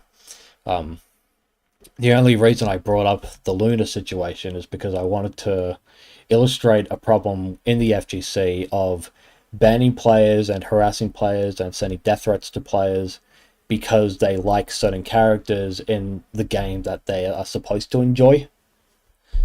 So with Melty Blood is a spin-off of Tsukihime, which is part of the Type Moon branding by Nasu. And within the Type Moon brand, you have lolly characters. Like Ilya, I think, is the most famous one. But you have those characters in... do you have them in Tsukihime? You have to, right? Melty Blood especially, though. Melty Blood has lolly characters in them. In both games, the original Actress Code, I think it's called, the original Melty Blood, and the Type Lumina Melty Blood. So that all that whole situation of, oh, we got to get rid of this guy because he likes one of the characters that we don't like in the thing, and then like there's a whole rigmarole about like, is it about his Twitter account or is it about the character? I believe it's both. In an overly simplistic way, I said it was about his character, but I really meant it was the character and also the conversation around those kinds of characters, that archetype of character, and how I thought it was ridiculous how the FGC can mistreat someone so badly because of a character in the game that he likes. If you don't like the characters in the game, then why are you playing the game? And that was more of a rhetorical question in the stream itself when we were talking about that, and when I was trying to bring it back to that particular part, because it got derailed so badly. And yeah, that was partly my fault because I wasn't expecting it to go that far, and I was trying not to incriminate myself as well with some of those questions. So I was trying to be really careful with it. But yeah, the rhetorical question was, why are they playing a game that has content in it that they don't like? But to answer the question on this stream, it boils down to tourists and bad faith actors, or subversive elements, you could say. They entered in the community. They've been in the FGC for a few years, but especially with Guilty Gear Strive, that's when they really got into it, and that kind of like spread out into all the other anime fighting games. There's a bit of it in BlazBlue, sadly. Don't know how, but it's there. But it's definitely in Strive, and it's definitely in Melty Blood as well. And you would think the content in those games themselves would gatekeep people from liking them, but as we've learnt with Blue Archive, the Korean gacha game, that's not true. The reason Blue Archive and has like a really good community in terms of gatekeeping is because they have identified the true motivation behind the tourism problem in communities. Pardon me. So the Blue Archive players have identified that the vast majority of the tourists who go into a space that they weren't in, that they didn't belong to in the first place, is they go in there not for the content or the game itself, but for the conversation about it. So they're brand ambassadors, as Dimitri Monroe, who's another YouTuber, that's what he calls them. They are brand ambassadors. They are infatuated with the idea of belonging to an IP, not being fanatical about the IP itself, like the actual identity of the IP. They just want to. They see a popular name, and they're just like, okay, I'm gonna attach myself to that name, and I'm gonna say I'm a fan of it, even though I've never played it. I've only watched YouTube playthroughs of it, um, and those people kind of like came from Tumblr into Twitter, and now they're just fucking everywhere. Um, and as a result, so because the Blue Archive players have been able to identify why tourists enter a space, they are able to counter that by basically being toxic assholes from the beginning. So when you see the racism memes, the transphobia memes, or all the memes from Blue Archive players that are like highly offensive, deliberately offensive, that pushes people away from it. It's like, oh well, so like let's say I'm a tourist in this situation. It's like, oh well, I was going into Blue Archive because I thought it just had like cute girls, but it turns out I can't talk about it without some hecking right wing chuds coming in and ruining the fun. So I'm gonna leave the community. I've seen a few examples of that happening, where clearly they only wanted to talk about the game instead of actually playing the game in this situation. And that's why the gatekeeping in Blue Archive is so successful. Like like if every other community was as toxic, so to say, as Blue Archive, we wouldn't be in half the situations we're in right now. Dude, the Blue Archive was hilarious. I think there was meant to be a collaboration with Zen, Geek Arc, Iron Mouse, and one other streamer. Yeah, that would be yeah, some Dark Enigmatic says here. From what you've seen, the Blue Archive fans seem locked on. They recently stopped some collabs. Sea Dog was the other one. Sea Dog was the main one people had an issue with. Yeah. No, I've been following that situation as well, and all I can say is the backlash was 100% well deserved. This is gatekeeping in action. This is why gatekeeping is important, because the last thing you want is to invite someone into a space where that person believes the content of your IP is, illegal material. And to invite him because he's the big popular streamer in the anime community, not understanding why people have a problem with him. Yeah, no, that was a blunder, a huge blunder on their part. What I'm led to believe with the Blue Archive collaboration thing is it was a package deal. So when they approached them, it's kind of like, well, if I'm going to stream, then my friends have to stream as well. So that's kind of what I believe happened, because otherwise the event would have still gone on if it was like an individual thing where there wasn't any like collaboration between the four. If it was just Connor and three other people who he had no relation with, it probably still could have gone on. It was just Connor that was the issue, Sea Dog. And yeah, no, to their credit, the Blue Archive Western branch, they saw like everyone hated it, and they're like, okay, you know what, we can't go through with this because clearly it's got to be a problem with our community if we do that. So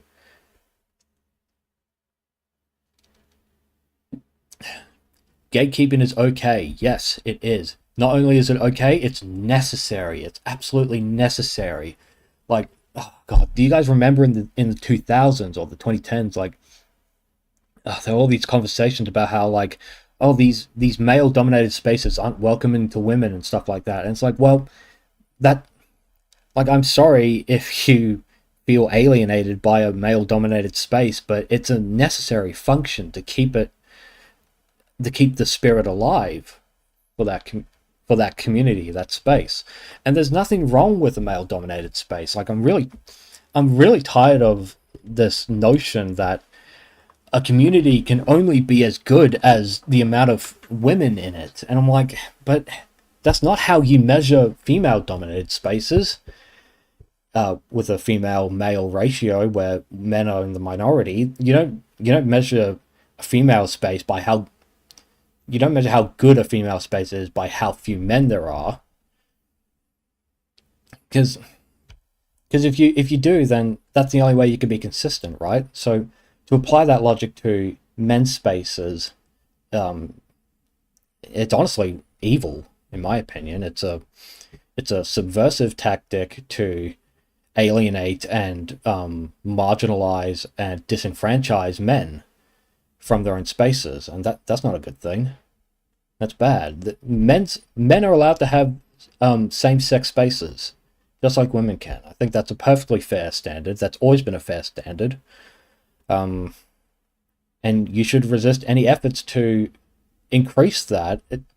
The only the only acceptable reason to include women into a male-dominated space is if you can prove without a shadow of a doubt that the woman in question is sincere and genuine about her love for whatever the space is. And to do that, you have to gatekeep. You have to haze, so to say. Like, haze is a bit of a strong word, but you know what I mean.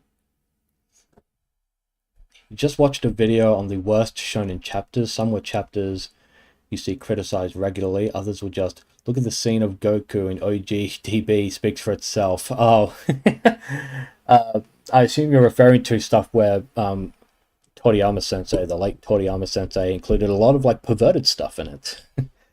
Like with Bulma, especially Bulma and Master Roshi. Yeah, no. The standard of criticism for shonen anime and manga is abysmal. It's crap, really bad.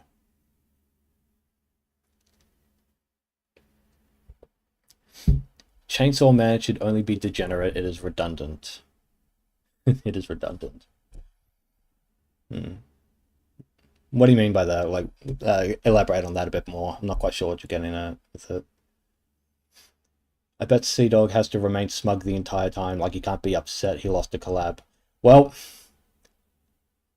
if he is upset at the idea of losing the collab for Blue Archive, the only reason he would be upset potentially is because his friends also lost their collaboration contract, which fair enough if he is upset about his friends not getting the opportunity.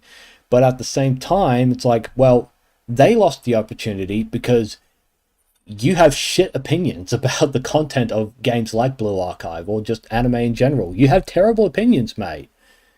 So it's really your fault. If you weren't such an awful voice in the community, then they would still be collabing with Blue Archive, and you would be collabing with Blue Archive, and everyone would be okay with it, you know?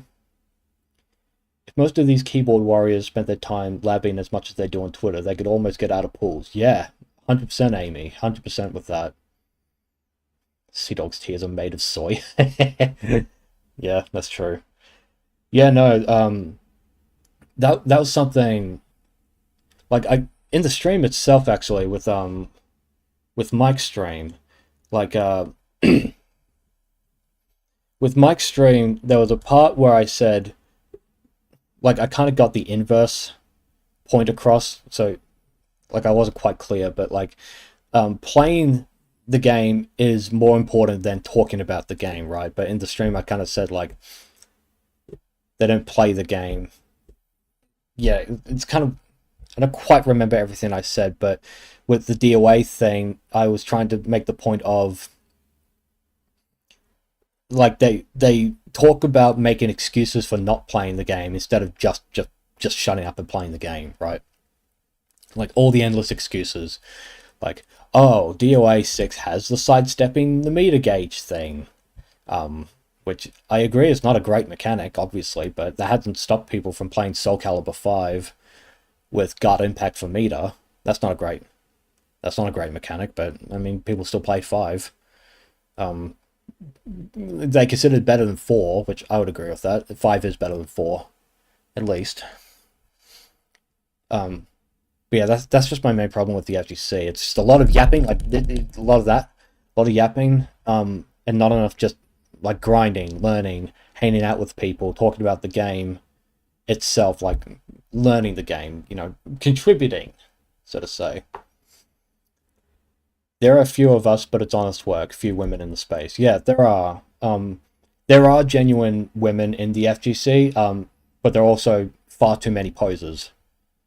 Uh, Too many female posers in the FGC, which it's a shame. But not much you can do about that.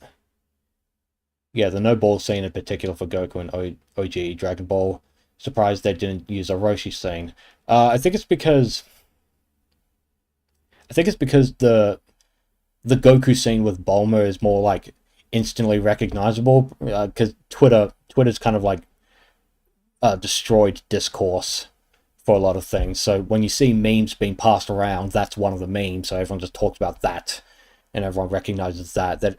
And if you have never read Dragon Ball from start to finish, obviously you're not going to know about Master Roshi other than he's like Mineta from My Hero and blah blah blah, all that bullshit. You remember an old Dragon Ball manga with Bulma being nude in the shower? It's been a while. Yeah, no. There's a lot more fan service in Dragon Ball than the shonen tards are willing to admit ever. A lot more fan service than they admit. You meant that they were saying Chainsaw Man should only be this. Oh, so I'm only okay with this level of degeneracy, not where it's at. Okay. Any additional sensuality is too much apparently and redundant, hence worst chapter in the manga. Okay, I get what you mean now. I get you. Yeah. Yeah, no. It's silly. It's like you can have your personal standards of like what levels of degeneracy you find acceptable, but to say it should be according to your standards is dumb. It's like, well, if it bothers you that much, maybe you should just stop reading it. Like, I'll give you an example of this. So back when I was a feminist, so that was when I was somewhere between 16, 17, 18. I quit before I turned 19. When I was a feminist, I was reading a manga called History's Strongest Disciple, Kenichi, or History, Kenichi the Mightiest Disciple, as Funimation localized it. And the Kenichi manga had a lot more fan service, especially later on. It like leaned so much into the fan service, and at the time, I got so annoyed by it that I quit reading it. I only went back to read it because it ended like about 2 months after I stopped reading it, and I was like, okay, well, I'll go back and read it and finish it then because I'm already so close to the end. But at the time, I was doing the whole shaking my head in disapproval thing while reading it bullshit. You know that meme where it's like, oh yeah, this thing has CSAM material in it. Oh, but I shake my head the whole time when I'm doing it. So of course, everyone around me can see that I don't agree with what's in the contents of the book. Because I'm very virtuous like that. Yeah, no, I did a lot of that kind of posturing. I did that for Fairy Tail as well. I used to read Fairy Tail, and then I stopped reading that because again the feminism thing. Uh, yeah, I'm glad I stopped doing that shit. It's annoying. I will say, maybe I have to go back and reread Kenichi. I want to. I want to reread it. Um, but if there's one thing I was probably correct about back then is that the story kind of really fell apart toward the end, like especially that ending. That ending was so fucking rushed. I was so disappointed by that ending. And you can maybe say like because it wasn't doing well in the rankings. I think the weekly rankings for the manga. So he probably leaned into the fan service to try to get back the readership, and it just didn't work, sadly.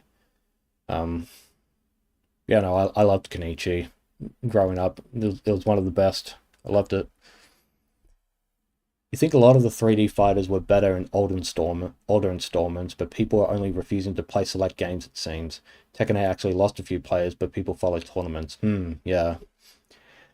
Yeah, no, if we're talking about like Soul Calibur, for instance, like everyone kind of agrees that Soul Calibur 2 is the best competitive Soul Calibur game. Uh, because it didn't have any like super moves, or it didn't have guard impact tied to meter. You could just do guard impact. It was very defense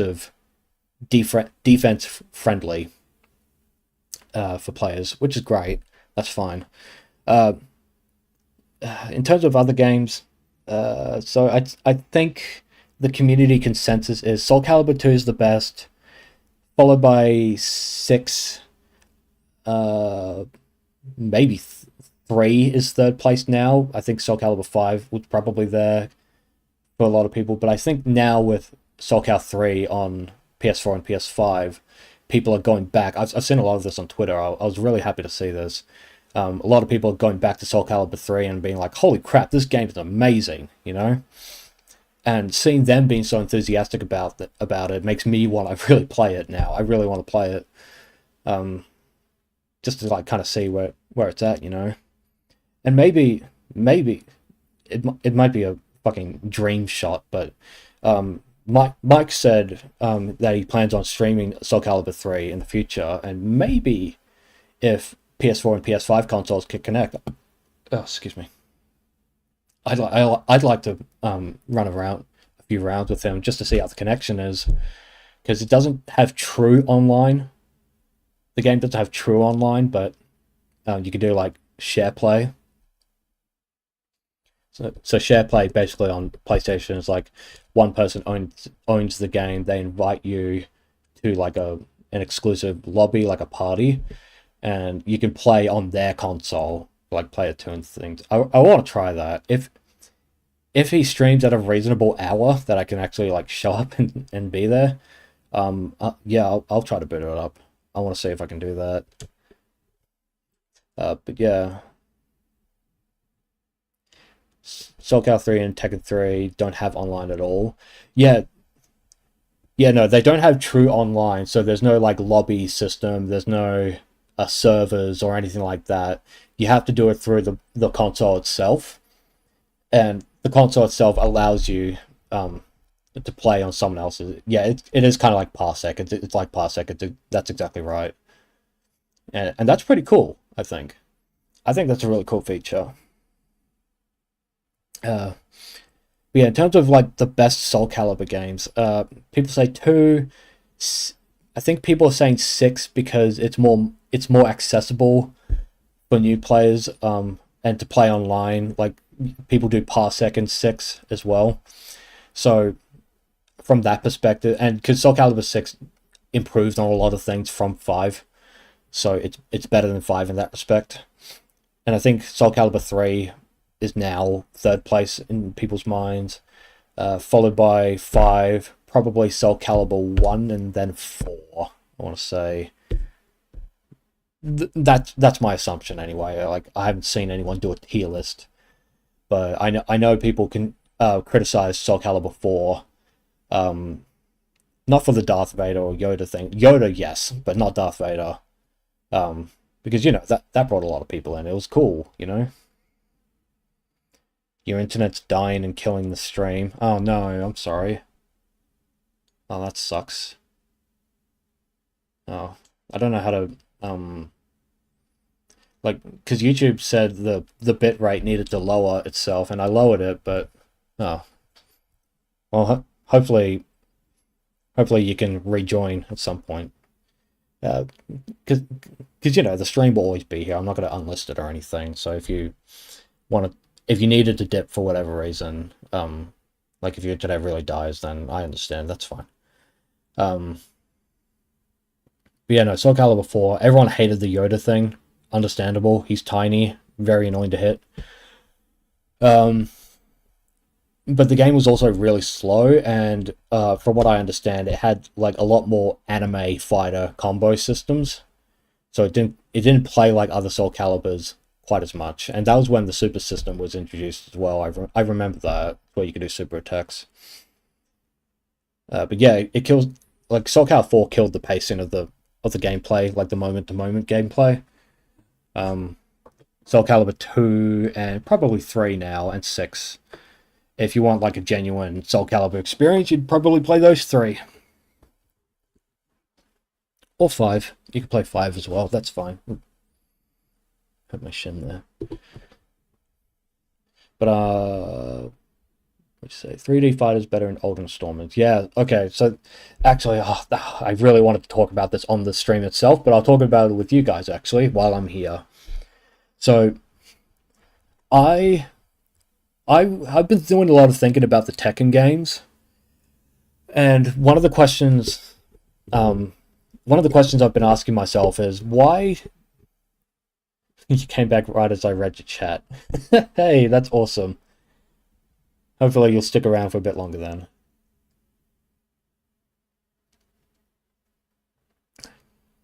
Shame we never got a Soul Calibur 2 complete for Nintendo system, including Link. Oh yeah, man. Oh, Nintendo is so stingy with their IPs, and I get it. They're valuable IPs, but I mean, it would have been cool to see Link on like a PlayStation or an Xbox. But if you have to look to Nintendo, I understand. I completely agree with you though. A Soul Calibur 2 Complete Edition with Heihachi, Spawn, and Link. Oh, that'd be fantastic. Oh, and that would sell so many copies, but oh, they had to lock it to the Switch 2 with the GameCube emulator. Oh, it's awful. It sucks. It's not fair. Oh, yeah, I have the PS2 version of Soul Calibur 2 and the GameCube version of Soul Calibur 2 through totally legitimate means, quote unquote. Um, we were supposed to have Cloud Strife for Soul Calibur 2, but it never went through. Also, Square Enix IP stingy. Yeah. Oh, Cloud would have been. Oh man, Cloud would have been crazy. Soul Calibur 2. That would have been so cool. Oh man, that would have been sick. Like I don't know how the materia system would work with him. I mean, that he'd probably have materials if he'd like he did self buffs maybe, or maybe they would even do that because it's such a fundamental fighter. Soul Calibur 2 is like didn't really have gimmicks. I don't think.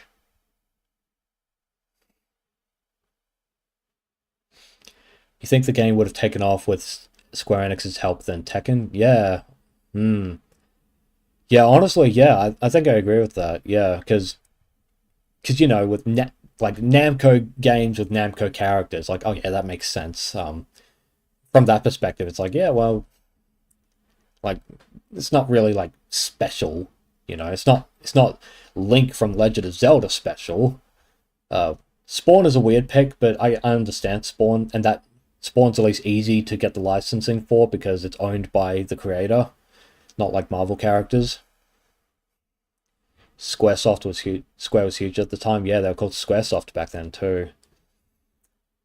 Never forgot Cloud and his like two songs in Smash. Yeah, Smash 4 did not have a lot of music, but thankfully with Sephiroth and Ultimate, they got a lot more music for Final Fantasy 7. So that was really cool. I really like that. Ultimate's a fun game. Square was the goat in the 90s. Yeah, honestly, man, I I need to play more Final Fantasy games. I'm I confession, I am a complete fucking tourist with Final Fantasy for the most part. Like I have not consumed enough Final Fantasy to consider myself like a true fan of the IP, you know. Um uh, and that's kind of a problem I struggle with a lot of games. I like the last few years, like for a long time, I kind of like just struggled to actually like just sit down and finish a game, you know. And Final Fantasy is one of them. I played FF10 when I was a kid a long time ago, but then I stopped. Played 15 a few years ago, then I stopped because it glitched and I couldn't complete a side mission, so I was annoyed. So I quit that. I've been playing FF16. I put about 30 hours into that, but you know, I don't consider Final Fantasy 16 to be like the best way to say you're a Final Fantasy fan because it's so radically different. You know, like it's similar to 15, but uh, even 15 was such a departure and people were really not happy with it. And I get that. I really get that. So with Final Fantasy, I feel like it's annoying because I have Final Fantasy 6 on my Vita and PS3. And I just haven't played it. Uh, but I do want to play those games. I at least want to play those games. I want to give them a genuine effort. You know, you're a Final Fantasy tourist who listens to a lot of music. RPGs take time. Yep, that's true. I've heard a lot of music as well. I will say I did play Dissidia on the PSP back in the day. I played a shit ton of that. Loved that game to death. Square and Sega both party too hard in the early aughts. Yeah, Yeah, Sega's one of those companies where people forget why they hated the company and they go back to loving them, and then they do something stupid again, and then they're like, oh, now I hate them again. So uh, yeah, no, Square Enix did it's so annoying. Like companies like Square or Sega or Capcom, like they have these incredible IPs, and then they squander them in a lot of ways. It's frustrating. You've been playing the Pixel remasters and how all achievements for the first four and now on five. Hey, good on you. Good on you. Yeah, I need to I have um I have ROMs for the first three Final Fantasy games. I think the first six. Yeah, I think the first six. I don't do I have four? I don't know. I have a lot of the ROMs, and I even have Final Fantasy 7 and 6. But these ones I got new translations for, so I want to see like the original Japanese experience as much as possible. So so I went out of my way to get new translations for those games instead of like the old ones that people are familiar with, because obviously they had some issues with Woolseyisms, I think they're called, like that particular localizer having an issue. FF13 has an awful rap with the music. Yeah, I mean, FF13 has the do do do do do do do the song, and people were fucking hating that song for years. But yeah, no, I've seen a resurgence in Final Fantasy 13 discussions. A true weeb that accepts no Woolseyisms. Yes, that's why I'm going to play the original Final Fantasies with non-Woolseyisms. 100%. Let me just take a sip here. Throat hurts a bit. But yeah, I saw a video from the Gaming Brit.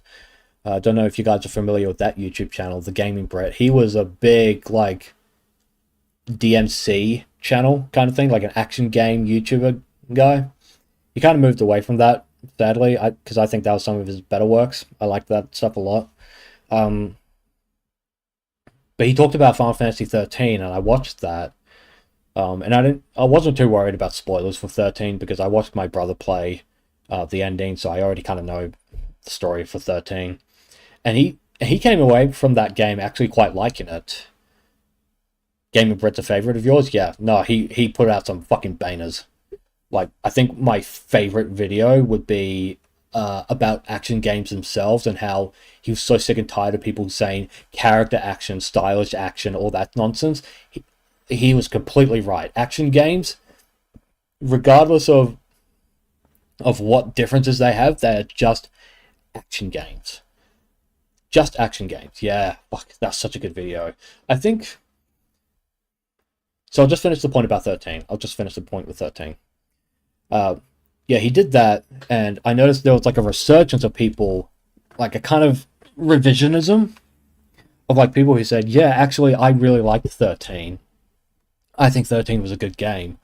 Um, I don't know what those people's opinions are on 13.2 or 13.3, because those deviated quite a lot in a lot of ways. But 13 people didn't like the combat system, and that's fine. But I think a lot of it might be because they didn't quite understand how it worked. That happens a lot with games. It's like, I don't understand how this works, therefore it's shit, kind of thing. So maybe 13 just needs people to actually like learn the system instead of just doing auto battle.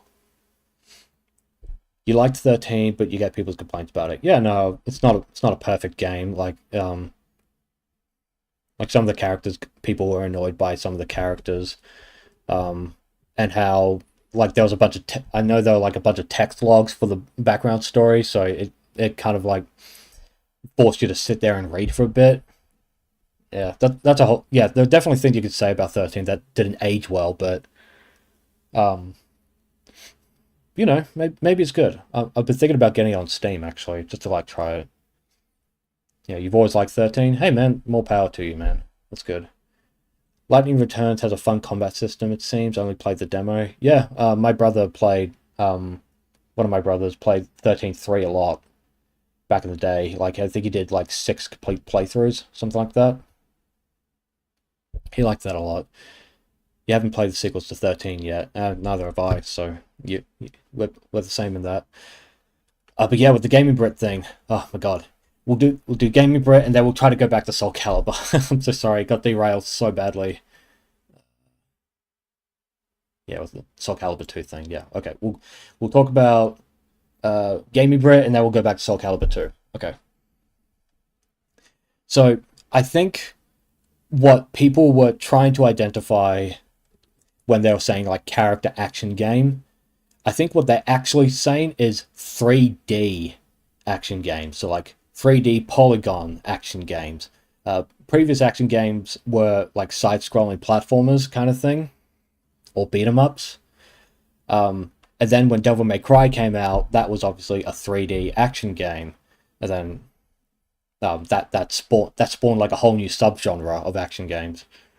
So I think a lot of people were confusing an action game being in 3D as like this new thing. It's like, oh, it's a character action game. But honestly, I really think they're just 3D action games. Or like Britt said, just action games with really good combat. Yeah, I completely agree with that. They are just good action games. And that's fine. That like you don't need a special label to say my game is more special than this game. It's like, no, it's just a good action game. That's fine. That's perfectly fine.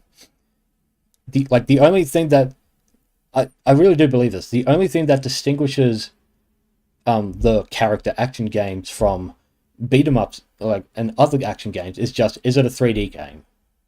Yes? Okay, cool. You know? Back to 13. Sometimes it isn't revisionism. They just like what they like as much as everyone seems to dislike 13. Yeah, I remember 13 was a divisive game. I remember that. Like I remember when my brothers got a copy of the game on PS3 and they were playing it, and my brother enjoyed playing it. Well, one of them did. The other one stopped. Couldn't really get into it. Um, like one of my brothers likes 13 a lot. My other brother's more like 10 is the best game ever kind of guy. So FF10, and and fair enough, honestly. FF10 is really cool. I need to play through that from beginning to end properly because I never finished it. 13 plays on Steam Deck. You played it a couple of years ago on Steam Deck, FYI. Yeah, no, I have on Steam. I activated the Steam Deck compatibility filter, so it tells you which one works on Steam Deck and which one doesn't. Honestly, 13 on the Steam Deck sounds like a really cool idea, or just RPGs in general sound like a really awesome idea. Um, Personally, I'd like to try streaming on my Steam Deck, like just kind of see like how it holds up in terms of like frame rate and stuff like that. That'd be pretty cool, I think.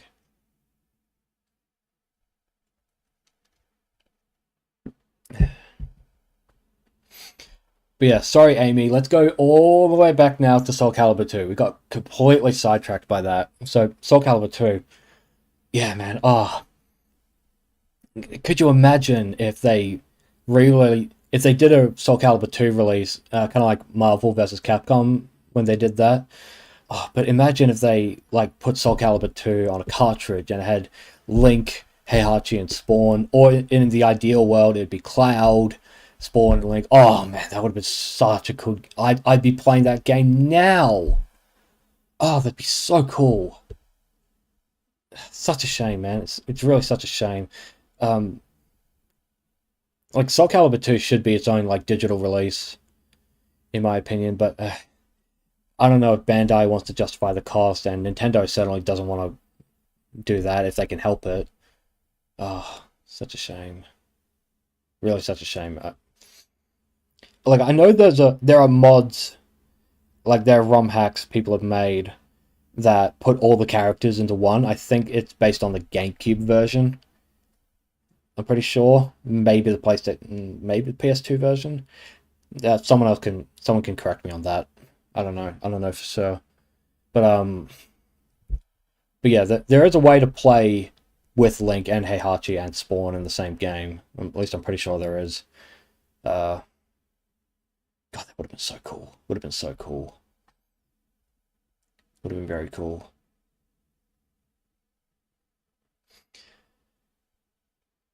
But yeah, Soul Calibur 2. One of the things that kind of paralyzes me when I want to play games is I tried to start from the very beginning and then work all the way up to the latest release. I'm doing that with Blaze Blue right now. I've been playing Blaze Blue, but not recently, but I started Blaze Blue last year, all the way with Calamity Trigger, and I'm glad I did because there was like a bit of misinformation I saw where it's like, oh, you can play Continuum Shift without playing Calamity Trigger. Bullshit, you cannot. You have to play Calamity Trigger first. And God, Calamity Trigger is such a fun game. Like, it's not balanced at all. New 13 is bullshit. Arakune is bullshit. But, oh, fuck me. That was such a fun game. And the story was good too. Really love the story. Bit of localization hiccups, but not as bad. Not that bad, honestly. And I am working through Continuum Shift Extend. I haven't finished it yet because I have to go back to Makoto. Because I missed a route, it seems. So I have done Makoto. I haven't done Hazama yet. And a couple of other characters. I haven't finished it yet. But once I complete their stories, then I'll move on to Chrono Phantasma. Because really no point in me right now anyway playing the old Blaze Blue games to 100% them, because one, it's impossible now because there's no online support for a lot of that, so you can't. And secondly, the main important thing about the old Blaze Blue games is they continue the story, and I need to know the story before I get to Central Fiction properly. But when I get through them, I'll be on Central Fiction and I'll be playing it a lot more. That's my hope. That's a bad idea for Metroid, but you have the same mind virus? Yeah.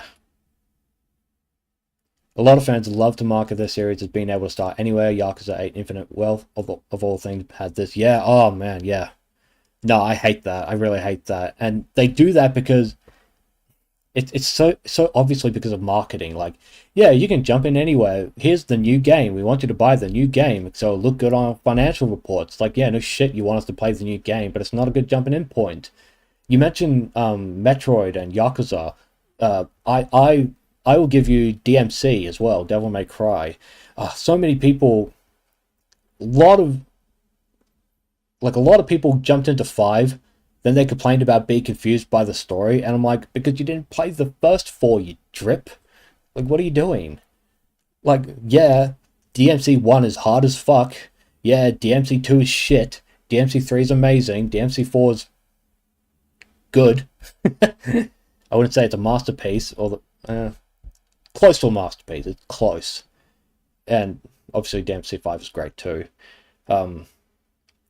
Yeah, no, people stop, please stop playing the latest entry on things. At least try to make an effort to go back.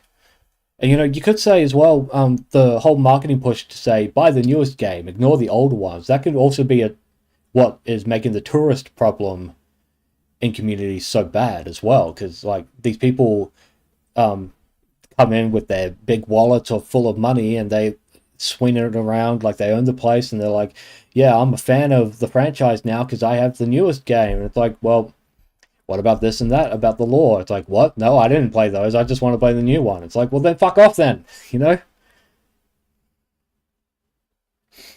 So many DMC5ers are like, who's this Virgil guy? Because they only know status memes. Oh my god, yeah. Oh, and you can thank Reddit for that too. Oh, I fucking hate Reddit. Oh, the Virgil status meme was funny for like the first day, and then it became really tiring because like, hey guys, here's an adult content, and whoops, slice, it's Virgil time. And it's like, ah, yes, hilarious, well done, golf clap, hilarious. So when are you going to play the first DMC game? It's like, what? No, I don't want to play that old shit. Are you crazy? It's like, oh, okay. So you're one of those people. Great. Like, at least, like,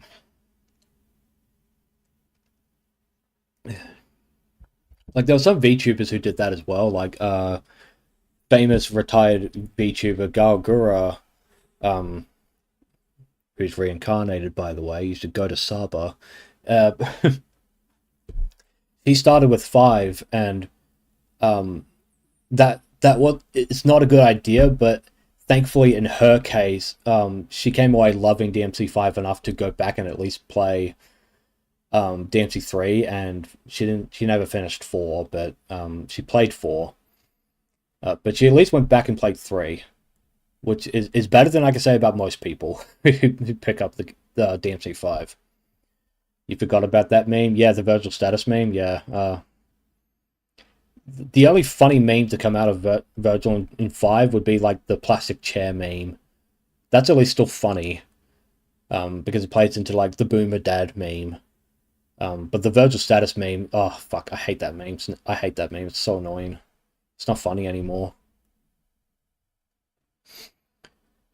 But yeah, no, the whole play the new thing now and go back and play the new ones later is like, well, no, it's not a good idea. Like you mentioned, Gogeta, you mentioned Metroid. Yeah, the same mind virus as me. Yeah, I tried playing the first Metroid a little bit on on NES. I think I did on Switch with the emulator.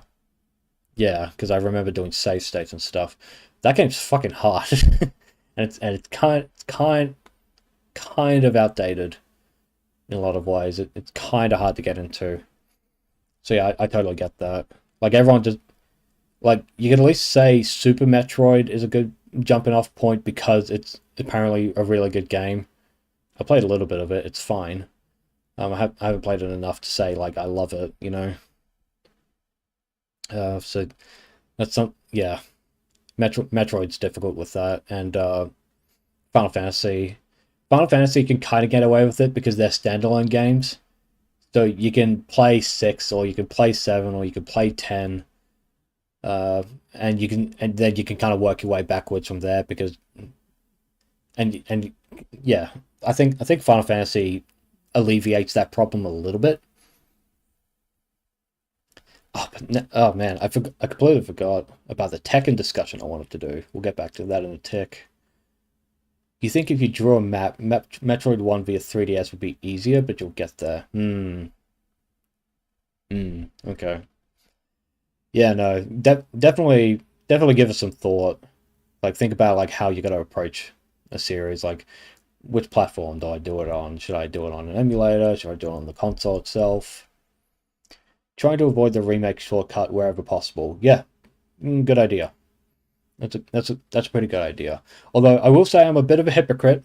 I'm a little bit of a hypocrite because the first Resident Evil I played was not the original, it was the remake of RE1.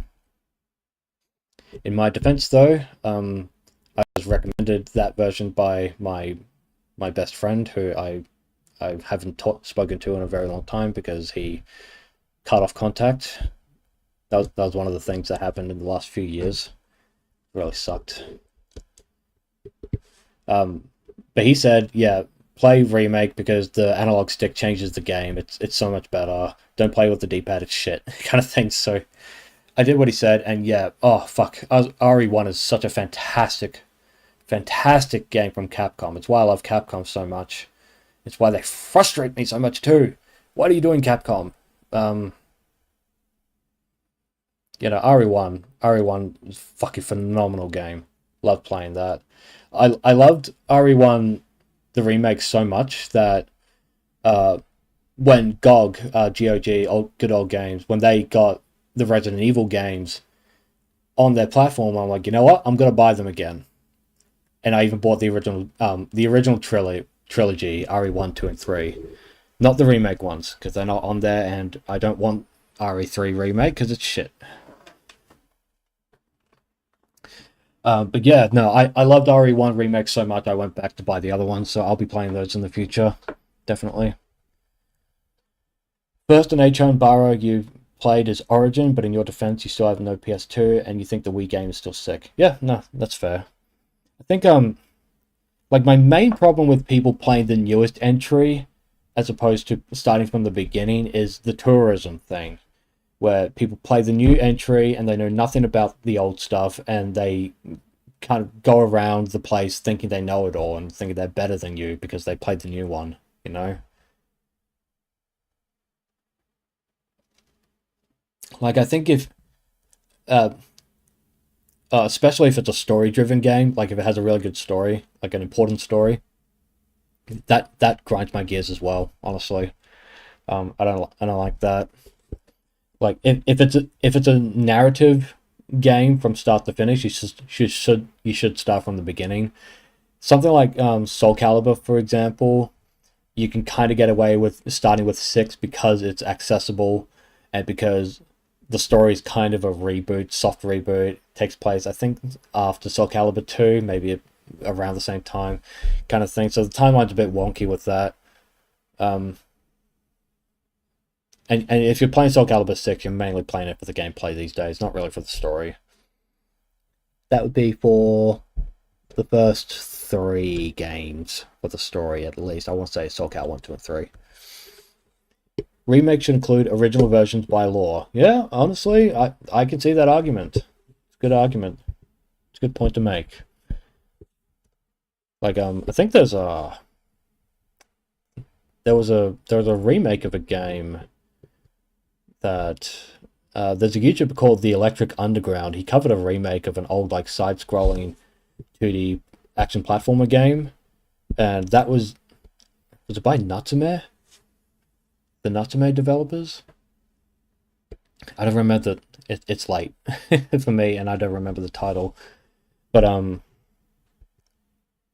did they include the original? I don't know. I don't remember. But yeah, no, I think I agree with you. I think that's a good point with the remakes.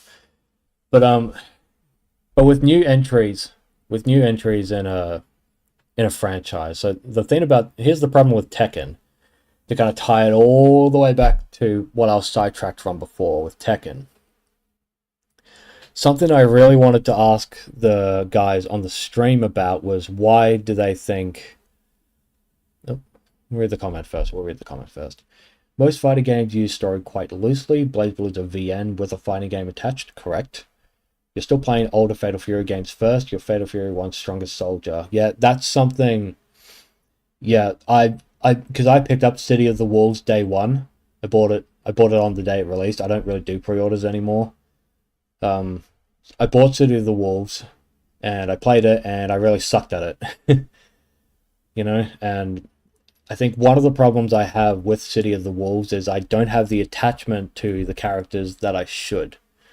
Like, I'm aware of the general lore about Fatal Fury, so I know about Terry versus Geese Howard, how Geese died, and Terry adopted Rock, and Kine knows about Rock's family, stuff like that. I know the general timeline of Fatal Fury, but I don't have the attachment that I should have. So I think with Fatal Fury, I'm gonna copy you, Last Gogeta. I'm gonna do the same thing. Go start as early as possible, play through it. Don't have to master the games. I just need to play through them, get familiar with them.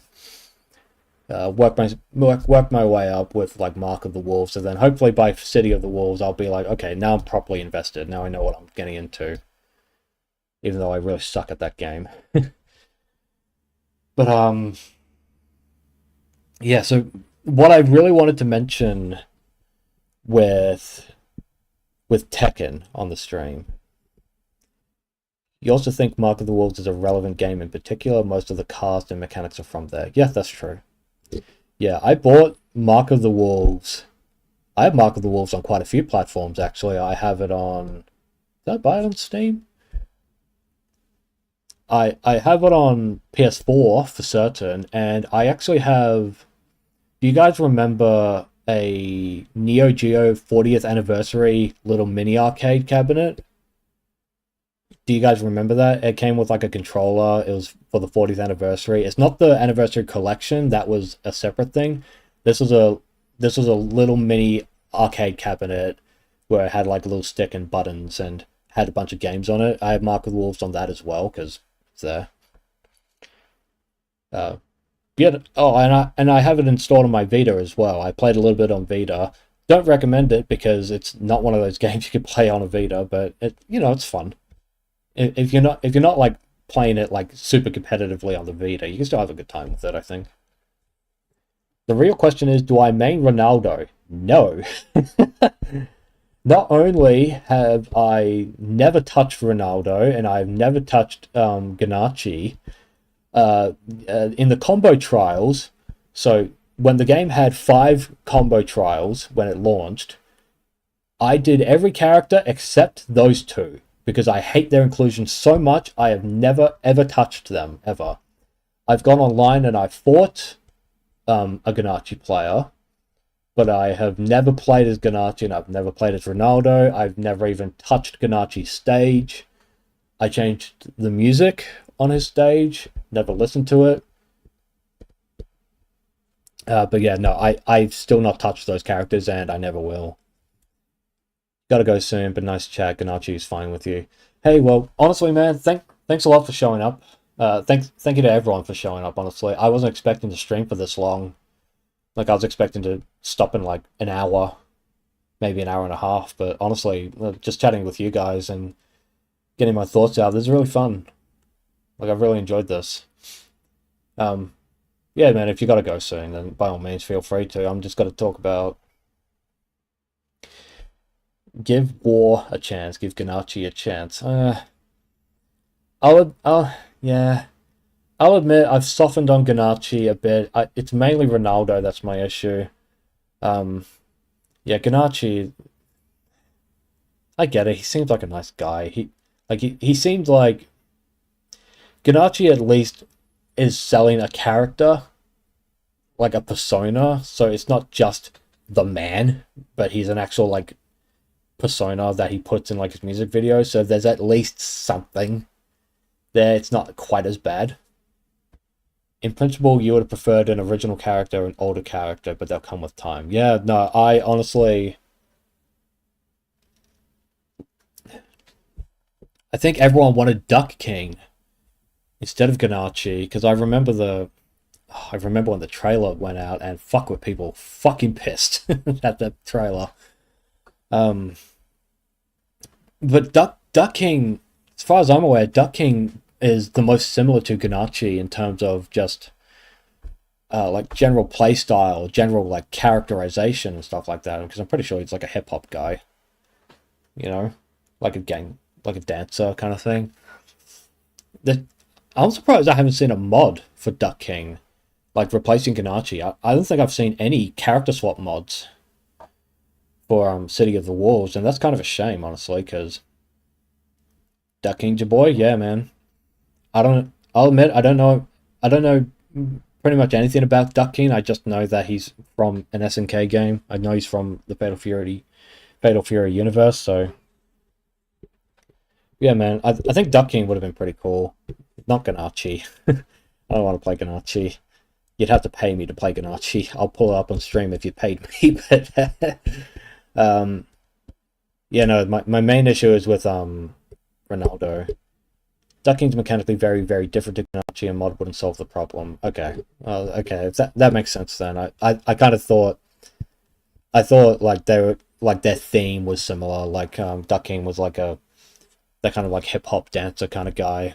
So I thought maybe like, oh, maybe that could have been what he was instead. But if they're different, then Duck King was in Fatal Fury since the first game. Okay, well, yeah. I haven't played the first one, so fair enough. More for me to learn. More homework. But yeah, Ronaldo's a whole fucking thing. I remember when that dropped, I didn't like... My primary criticism is that you brought a real person into a universe that he doesn't belong in. Like, I know other people boycotted Fatal Fury mainly because of the Saudi thing, which I think is ridiculous. Especially because the Western industry is not doing so great anyway, so it's like, why would you want... Who else would you have own it? I mean, yeah, SNK being independent would be nice and all, but, I mean, not much you can do about Saudis buying up everything to like change their international image. But the Ronaldo thing, like, oh yeah, other people said like, oh yeah, he's a rapist, blah blah blah, like all those things, and like yeah, that I mean, it's fine if you don't like Ronaldo because of that, but that's not my main criticism. He shouldn't be there in the first place because he's a real person. I know there are fighting games in the past that had guest characters based on real people or are real people. So it's not like it's an unfamiliar concept. It's just an unfamiliar concept to Fatal Fury as a whole. I think that's my main criticism with that. In other words, I'm a Fatal Fury tourist. Compliment. Yeah, I am. I admit that, and I don't think there's anything wrong with admitting you're a casual fan of something if you're at least earnest in wanting to learn more about it. Excuse me. But we don't get that with tourists because they come into a space and then they try to say they own the place and this thing was not for you, you fucking chuds. It's for us, and then they kick you out of your space. And that I hate. I hate that shit. Most SNK enjoyers haven't really played a Fatal Fury beyond Mark of the Wolves. Yeah, true, very true. A lot of that could be attributed to the arcade scene dying somewhere in the 2000s, so they didn't really play SNK games. And like I know South America, like Latin America, they were really big on SNK games, and that's great. I think that's awesome. You know, other spaces didn't really take off like that. It's kind of sad because I think SNK has really like cool character designs. Like Mai is like the most famous SNK character by far, and that's fantastic. Love Mai to death, but two major reasons, of course. But I mean, B. Janet in City of the Wolves, I was really impressed with the trailer for that. Like people had a renewed love for B. Janet because of that trailer, which is crazy, you know. And Mark of the Wolves itself plays very differently to the older ones. Yeah, it does. It does. It abandoned the 2-lane system. They got rid of that, which I think is fair. Like it's not like a tag mode kind of thing where that people are familiar with tag mode. 2 lanes is very unintuitive for the modern sensibilities of fighting games, if that makes sense. You got to go? Okay. Thanks so much for showing up, Last Gogeta. Have a great day, have a great night, wherever you are in the world. Thanks for showing up to the stream, man. Really appreciate it. In fact, I'm really happy a lot of people showed up at all. Well, I say a lot, but it was like less than a dozen, but that's fine. That's fine. So I guess I'll try to start wrapping up soon. I want to talk about with Tekken. What I wanted to ask them is so we could finally.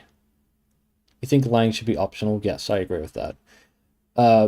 With Tekken, so I think one of the reasons, like the major reason Tekken doesn't have. Okay. There are a lot of caveats to the question, but the reason why I believe Tekken doesn't have enough of a grassroots revival of the older games. People say accessibility is a problem, which is true.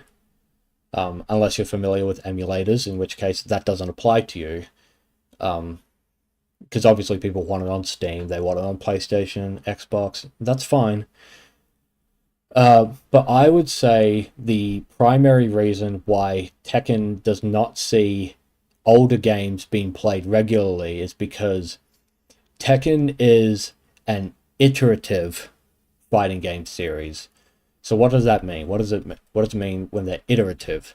So iterative in the context of Tekken means you have a foundation and you build, each new release builds upon the same foundation. So let's say Tekken 5 is the foundation of modern Tekken, which I think everyone agrees with. Like there's the foundation of Tekken 1, which leads up to Tekken 2 and Tekken 3. A different foundation with 4. So you have the Tekken 3 foundation, Tekken 4. Tekken 5 is the one that we have right now. And on the Tekken 5 foundation, you have the Tekken 6 building blocks, then you have the Tag 2 building blocks, then the Tekken 7, and now you have Tekken 8 on top of that. And the problem with Tekken is you iterate upon the mechanics of Tekken from 5 onward. You do balance changes based on new releases for basically the same characters, and you keep iterating and iterating and iterating until eventually you get to 8. And I think the major reason 8 is so controversial is because of the heat mechanic, right? So the heat mechanic was Bandai would have asked themselves the same questions. It's like, okay, well, I believe anyway, that they realized Tekken is an iterative fighting game franchise, and they built these building blocks for Tekken, and they were like, oh shit, now it's too difficult for newcomers to get in, so how do we get the newcomers to play the game? Okay, well, for Tekken 8, we have the building blocks of 5 through 7, but we're going to put this new heat mechanic on to try to get them to catch up to speed. So you could argue as well that's a different foundation, but I would say because of the core fundamentals of Tekken are still technically there, I would say that it's still like the next step of the building block, of the Tekken tower, so to say. And that was controversial because it like fundamentally changed how the game's supposed to be played. Like this heat mechanic, you just press one button and you get like a plus on block advantage and stuff like that.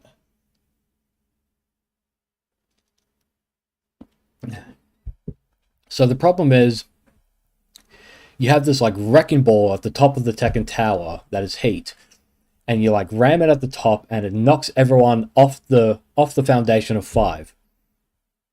And it's like, well shit, you lost a bunch of players because of that. How are these players supposed to get back onto the tower? They can't, because there's no ladder up to climb anymore. All the ladders have been kicked off from the top of the tower. No one could climb it anymore. So they kind of just wander lost, that they don't have anywhere else to go.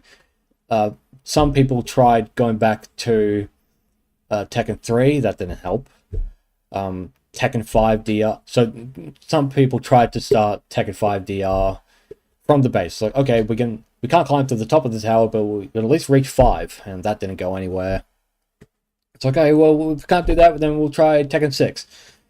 Harder to reach, and people didn't care. Tekken Tag 2, it's like, Tekken 7, online shit, so you can't. So the foundation of Tekken is iterative. So what about like other fighting games? Well, let's compare it to Street Fighter. Street Fighter, rather than an iterative fighting game franchise, it's an innovative fighting game franchise. So what does that mean? Basically, it means Street Fighter tries something new basically every time, right? So you have, just one viewer. Oh shit, guess I gotta wrap up soon. So with Street Fighter, you have the foundation of Street Fighter 2, and Street Fighter 2 has its own building blocks on top of it. So you had like Champion Edition, Hyper Fighting, Turbo, Super Turbo, stuff like that. That is the Street Fighter 2 foundation. Just you. Yeah, Dark Enigmatic, it's just you. I'm going to wrap up soon, so don't worry. I won't be on for too much longer. I just want to make this point. So Street Fighter has the Street Fighter 2 foundation, and then it's like, okay, well, we want to get new players in, so we're going to build the Street Fighter Zero, or Street Fighter Alpha in the West. We're going to build the Alpha Foundation, and the Alpha Foundation has stuff like the groove system, like V-ism, A-ism, and oh, you could play like Street Fighter 2 characters, but against these Alpha characters, so you have a different mechanical thing, and these mechanics intertwine differently, and it's a bit faster than Street Fighter 2 as well, and it looks prettier, and stuff like that. So you have the Street Fighter 2, then you have the Alpha, and then you have the Street Fighter 3 building block, which started off with the first game, which didn't do well. Then you have Second Impact and Third Strike, and that's the Street Fighter 3 foundation. And 4 came out, and you had the building blocks of 4 going up, and I reckon 4 is when Capcom decided to stop doing as many innovative foundations, you know? So if you play Street Fighter 5 or if you play Street Fighter 6, you can go back to 4 and it still kind of feels like the same game, right? So it still kind of feels like, oh yeah, like this is familiar. It's mechanically different. Like it's harder to play this game versus that game, but the foundations are there. So like Drive Rush, for example, if you understand how Drive Rush works, you understand how focus attack dash canceling works. So you kind of understand the principle of like chaining your normals together with a special mechanic to link them, right? Even if Street Fighter 4 is harder, you at least understand that fundamentally. Street Fighter 5 plays a lot like 4 as well, with the 6-button thing, so there's no modern controls for that. And it reintroduced like V-isms, but it's called V-trigger. So it like Street Fighter 5 and Street Fighter 6 have different mechanics that set them apart from 4, but they still share the same base. But that's not true for Street Fighter 2, Street Fighter Alpha, and Street Fighter 3. What you can say across all the Street Fighter games is it still has like the fundamental identity of Street Fighter that was established all the way in 2. It's like the bare basic fundamentals, like the really simple stuff compared to later games. Still hard to play Street Fighter 2 on a really high level, obviously. But like the ideas Street Fighter 2 set for fighting games as a whole also still carries on to Street Fighter 6. Like if you play any Street Fighter game and you understand the fundamentals, you can pretty much play any of them, no matter the level you're on. But you can't do that for Tekken. Because when you play Tekken, it's like Tekken is like a patch note fighting game series. Where it's like, if you play Tekken 8, you get sick of it, you go back to 7, and you're like, oh, I forgot that this thing was changed in 8. So then you lose a match, for example, in 7. And then you're like, okay, well, tag 2. It's like, oh, nope, the frame date is different on this one again. 5, nah, everything's different. So that I think is the fundamental problem with Tekken. And I believe the only way to have fixed the Tekken issue of this foundation is too high, how do we start a new one, would have been the Tekken Cross Street Fighter crossover that was supposed to happen, but I think is now got to be cancelled, sadly, because Harada is leaving Bandai Namco at the end of the year, which I think is really sad. But I guess it's not surprising, you know. And I think so what would, let me just blow my nose, one tick.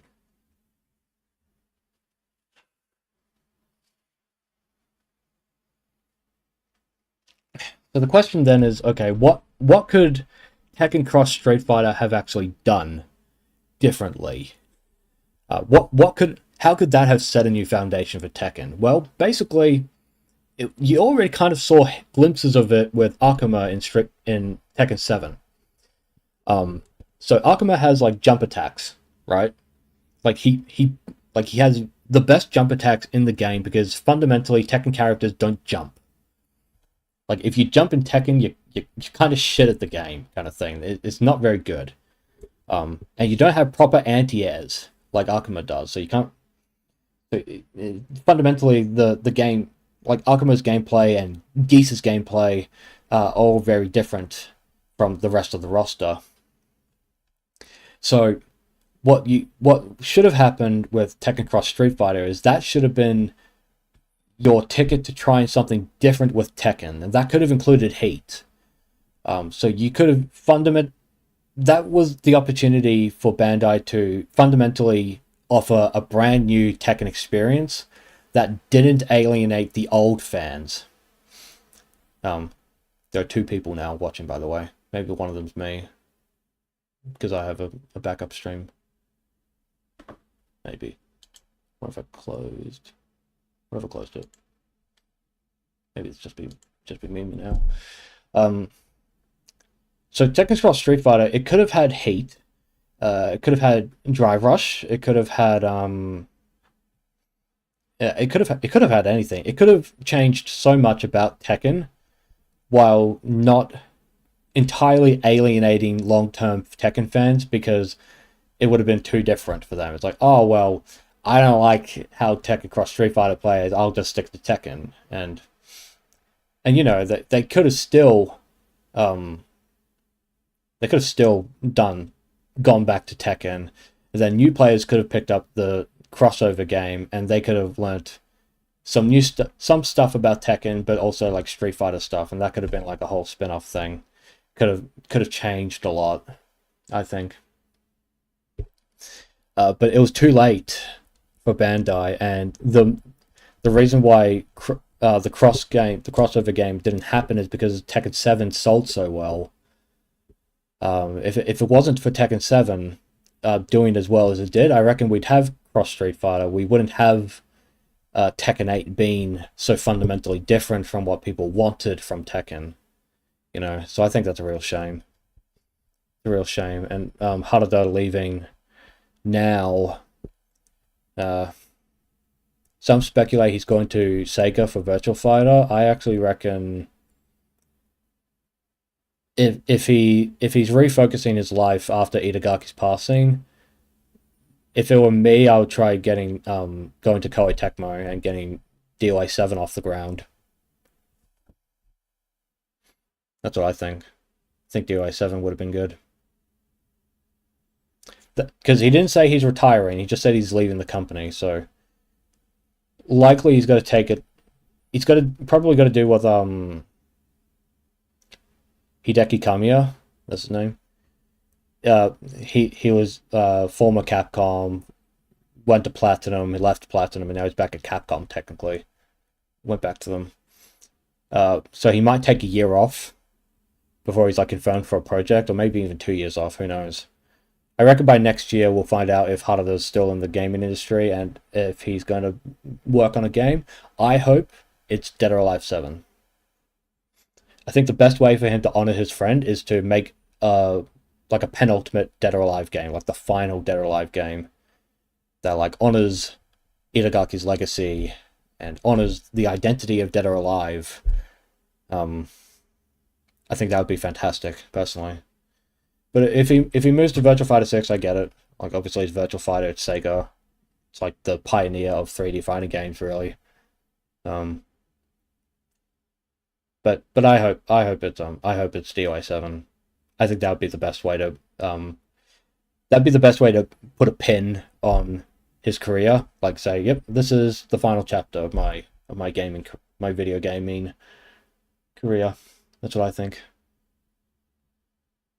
I think that'd be good. But what do you guys think? If you agree, awesome, fantastic. Glad it's not just me. Oh man, 3 hours. Fuck.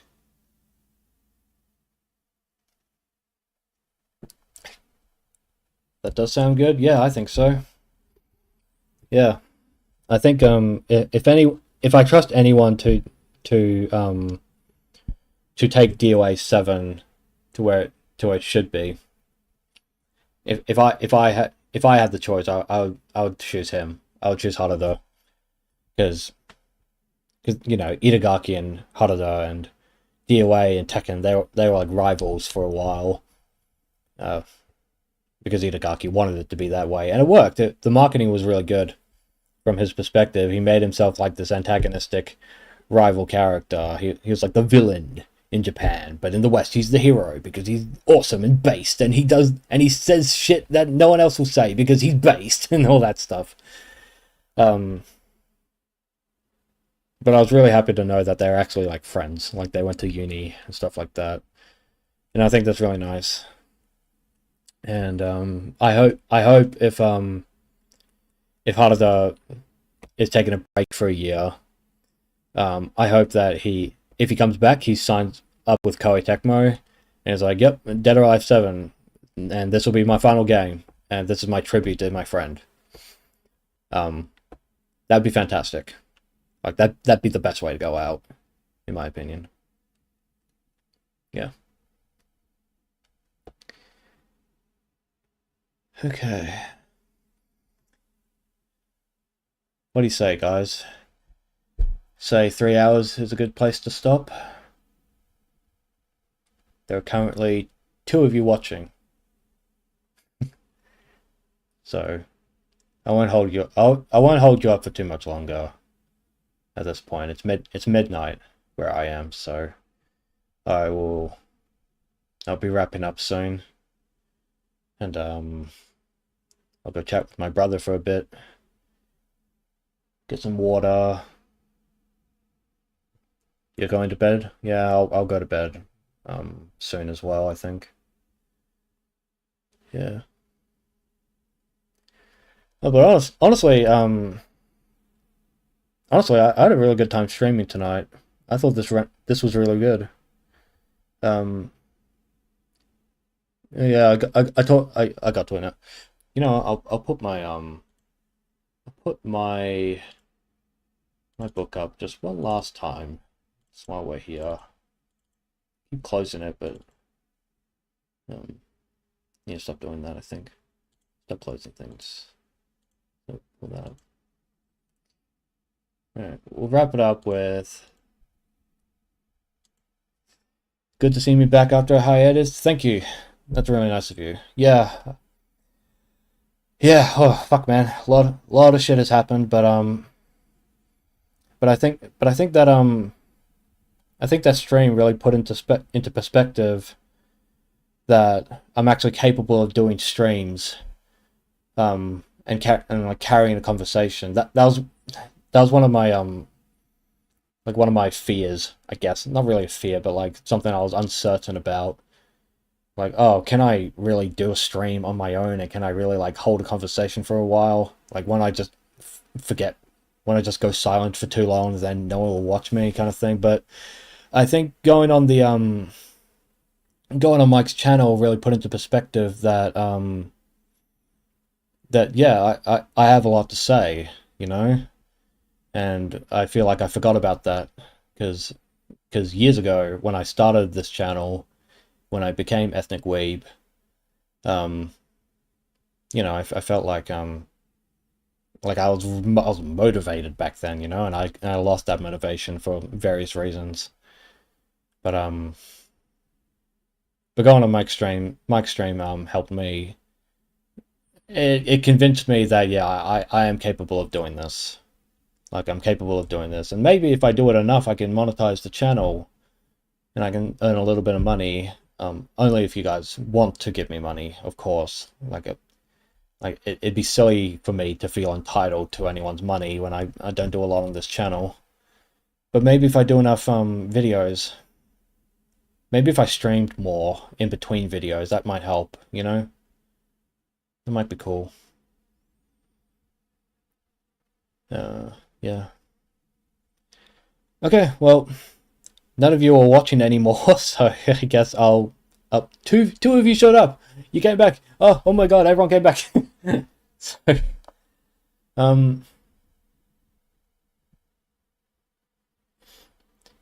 I hit 1K after my vid popped off, so I should qualify. Not quite. So YouTube does it. YouTube doesn't monetize you based on your subscriber count anymore. They monetize you based on, I think the main thing they monetize you on, money that is, yeah. They do it based on the amount of like hours of content that you actually upload. So it's like it's subscriber count plus watch time plus uploads kind of thing. Yeah, views. Yeah, views basically. My brother, Apocalypse Industries, or Great Anime Reviewer, my brother, he almost qualifies for monetization, but the problem is he doesn't upload enough. Shane, upload your fucking videos, for fuck's sake. But yeah, I can't monetize the channel yet, and if I did, I'd have to do more videos. And you know, maybe we could do a gaming stream. Maybe the next time I stream, it'll be a gaming one. Maybe I can play DOA 5, and we just grind out the costumes together and just chat with you guys. I could do that. That'd be fun. But tapping out of DOA 5 is annoying, and I can't. If I streamed, I'd have to figure out how to get the chat to pop up on the same screen as me. I know you can do it in OBS, but I don't know a lot about OBS on how to do that. So that's a whole thing. I'll have to learn that. That's fine. I'm sure it's not difficult. I can ask people how to get help with that, honestly. Yeah.